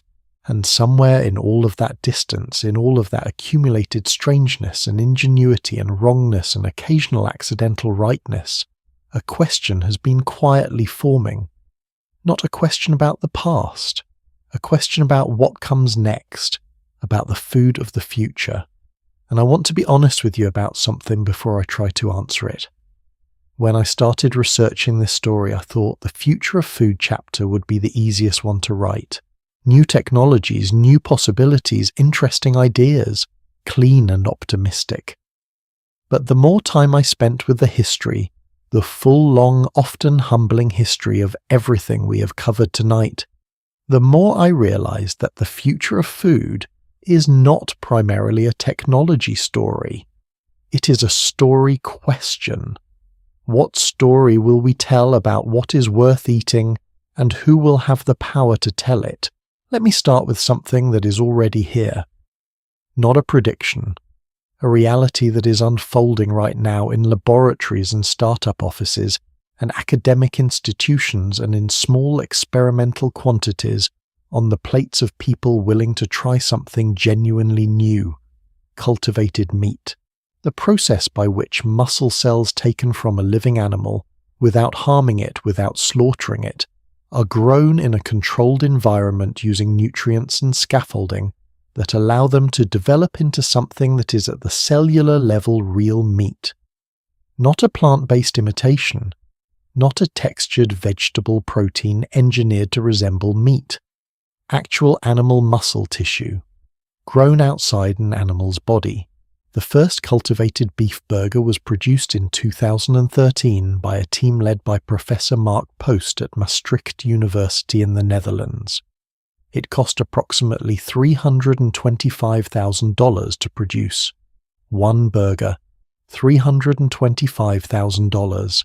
By 2023, a decade later, the cost of producing cultivated meat had dropped by orders of magnitude, and several companies had received regulatory approval to sell cultivated chicken products in Singapore and in limited contexts in the United States. The trajectory of that cost reduction from $325,000 to commercially viable in 10 years is in technological terms extraordinarily rapid, and the questions it raises are ones that food history has prepared us, I think, to think about carefully. Because here is the thing about cultivated meat that I find most interesting. It is not the technology. The technology is impressive, but technology is almost never the limiting factor in food adoption. The limiting factor is always the story. Think about everything we have learned tonight. The lobster was abundant and despised until the story around it changed. The tomato was present and feared until the story around it changed. The oyster was cheap and ordinary until scarcity rewrote its story into luxury. What will the story of cultivated meat be? Will it be the story of liberation of a technology that allows humanity to eat meat without the ecological cost of industrial animal agriculture, without the welfare concerns, without the land use and water use and greenhouse gas emissions that current meat production generates at scale? Or will it be the story of the unnatural of laboratory food, of scientists overstepping of something that looks like meat and tastes like meat, but carries for many people a persistent sense of wrongness that no amount of flavor or technology can quite dissolve? Because that sense of wrongness, that gut-level culturally constructed psychologically powerful feeling of this is not real food, is exactly the same feeling that kept the tomato out of Northern European kitchens for 200 years. It was wrong about the tomato. Whether it is wrong about cultivated meat, that is a question our era is just beginning to ask, and cultivated meat is only one thread of the story that is emerging. Because the future of food is arriving from multiple directions simultaneously, and some of them are considerably older than the laboratory. Insects. The eating of insects entomophagy, to use the technical term, is not new. It is not experimental. It is not strange in the global sense. Roughly 2 billion people on Earth currently eat insects as a regular part of their diet. 2 billion! That is more than a quarter of the world's population. In parts of Mexico, roasted chapulines grasshoppers are sold at market stalls and eaten as casually as popcorn. In Thailand, fried insects of various species are street food staples, eaten by children and adults alike without particular ceremony. In the Democratic Republic of the Congo, certain species of caterpillar are a significant source of protein for millions of people, dried and sold in markets across the region. This is not exotic. This is not a curiosity. This is what most of human history in most parts of the world has looked like in terms of where protein comes from. The strange situation is not that so many people eat insects.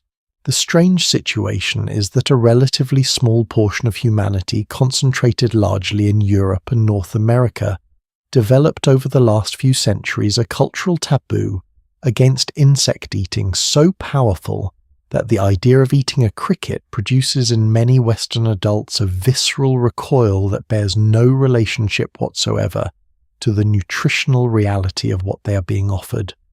Crickets contain roughly 70% protein by dry weight. They require approximately 2 kilograms of feed to produce 1 kilogram of body mass.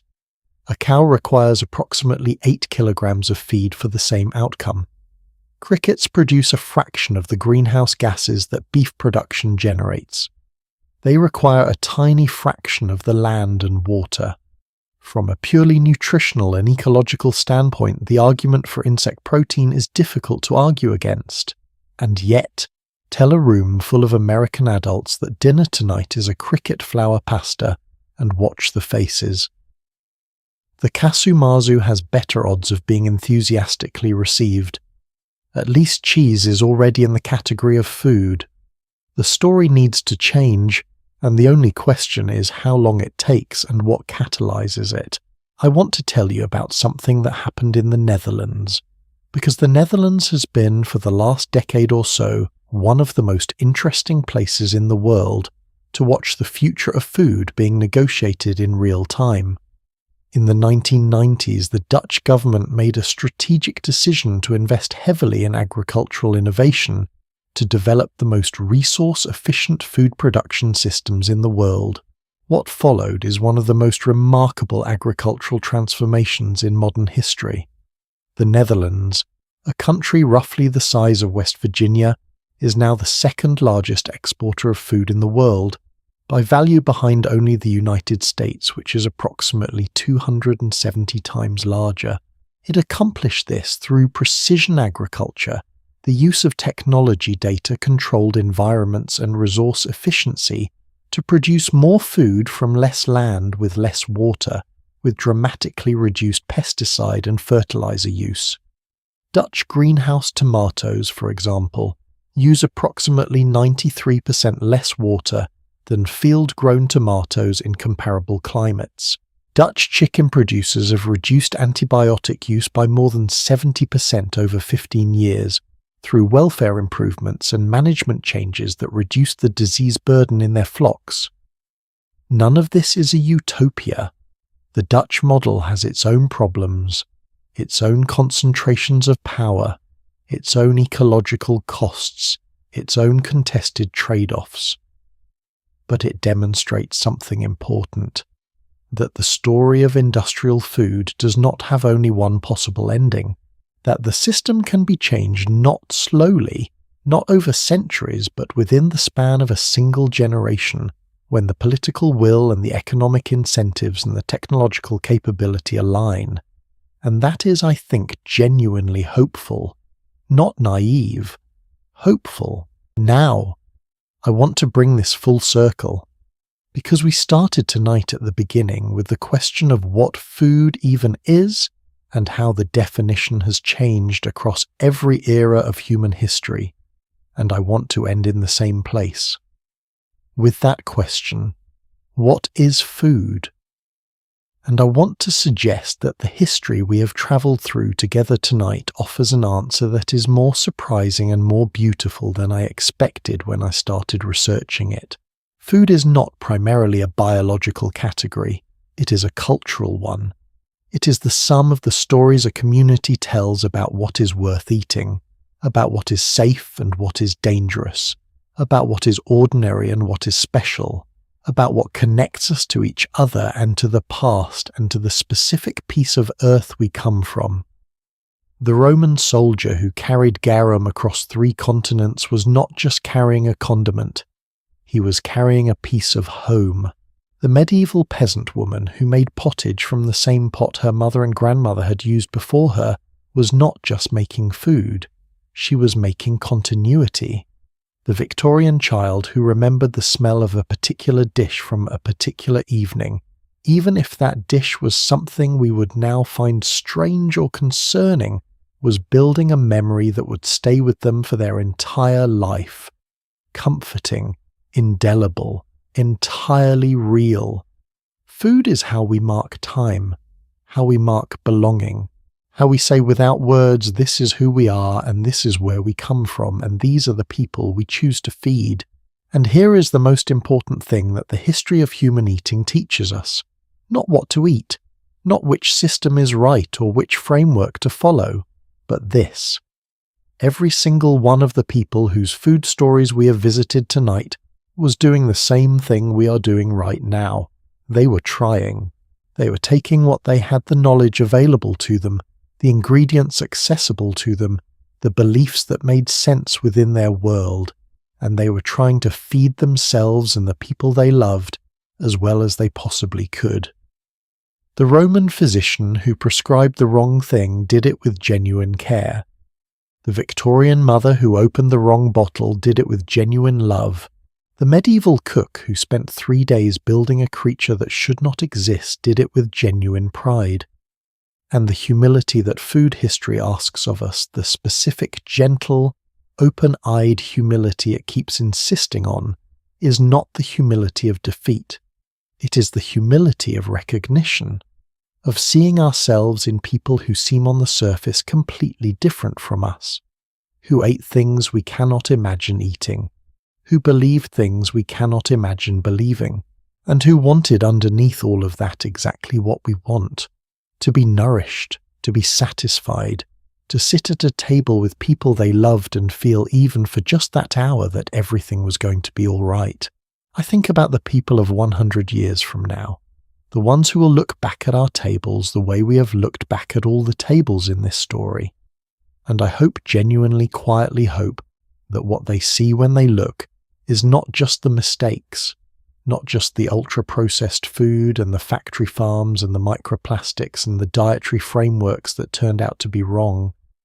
I hope they also see the farmers' markets and the family dinners the sourdough starter kept alive through 2 years of a pandemic, the grandmother's recipe written on a piece of paper tucked into the back of a drawer, the child who helped wash the vegetables, the cup of tea made for someone who needed it, the meal shared, the table set, the very old, very human act of deciding that another person is worth feeding. I hope they see that, and I think they will, because it has been there at every table in every era of this story, underneath the garum and the cockentrice and the arsenic tonics and the theological debates about beaver tails, underneath all of it, people trying to feed each other. That part never changed. I do not think it ever will. And that is where I want to leave you tonight. Not with a list of things to eat or avoid, not with a system or a framework or a set of rules, just with that image, a table, people around it, food on it, whatever food from whatever era prepared, with whatever knowledge was available, and the shared, wordless, entirely universal human act of sitting down together and eating. That is the oldest story there is, and it is still being told every single day by every single one of us. Thank you. I mean that more sincerely than I can say in a single sentence. Thank you for spending this time with me tonight, for following this story across so many centuries and so many strange tables and so many surprising reversals, for staying curious, for staying open, for not turning away when the history got uncomfortable or complicated or a little bit confronting in terms of what it asked us to consider about our own moment. That willingness to stay with a difficult, interesting question, to not look for the easy answer or the comfortable conclusion, is, I think, one of the most valuable things a person can bring to the world, and you brought it tonight, so thank you. If this journey left something in you, a thought, a question, a memory of your own about food and what it means, I would love it if you shared it in the comments below. What was the moment in tonight's story that surprised you most? What was the food you found most unexpectedly sympathetic, the one where you thought, I actually understand why people ate that?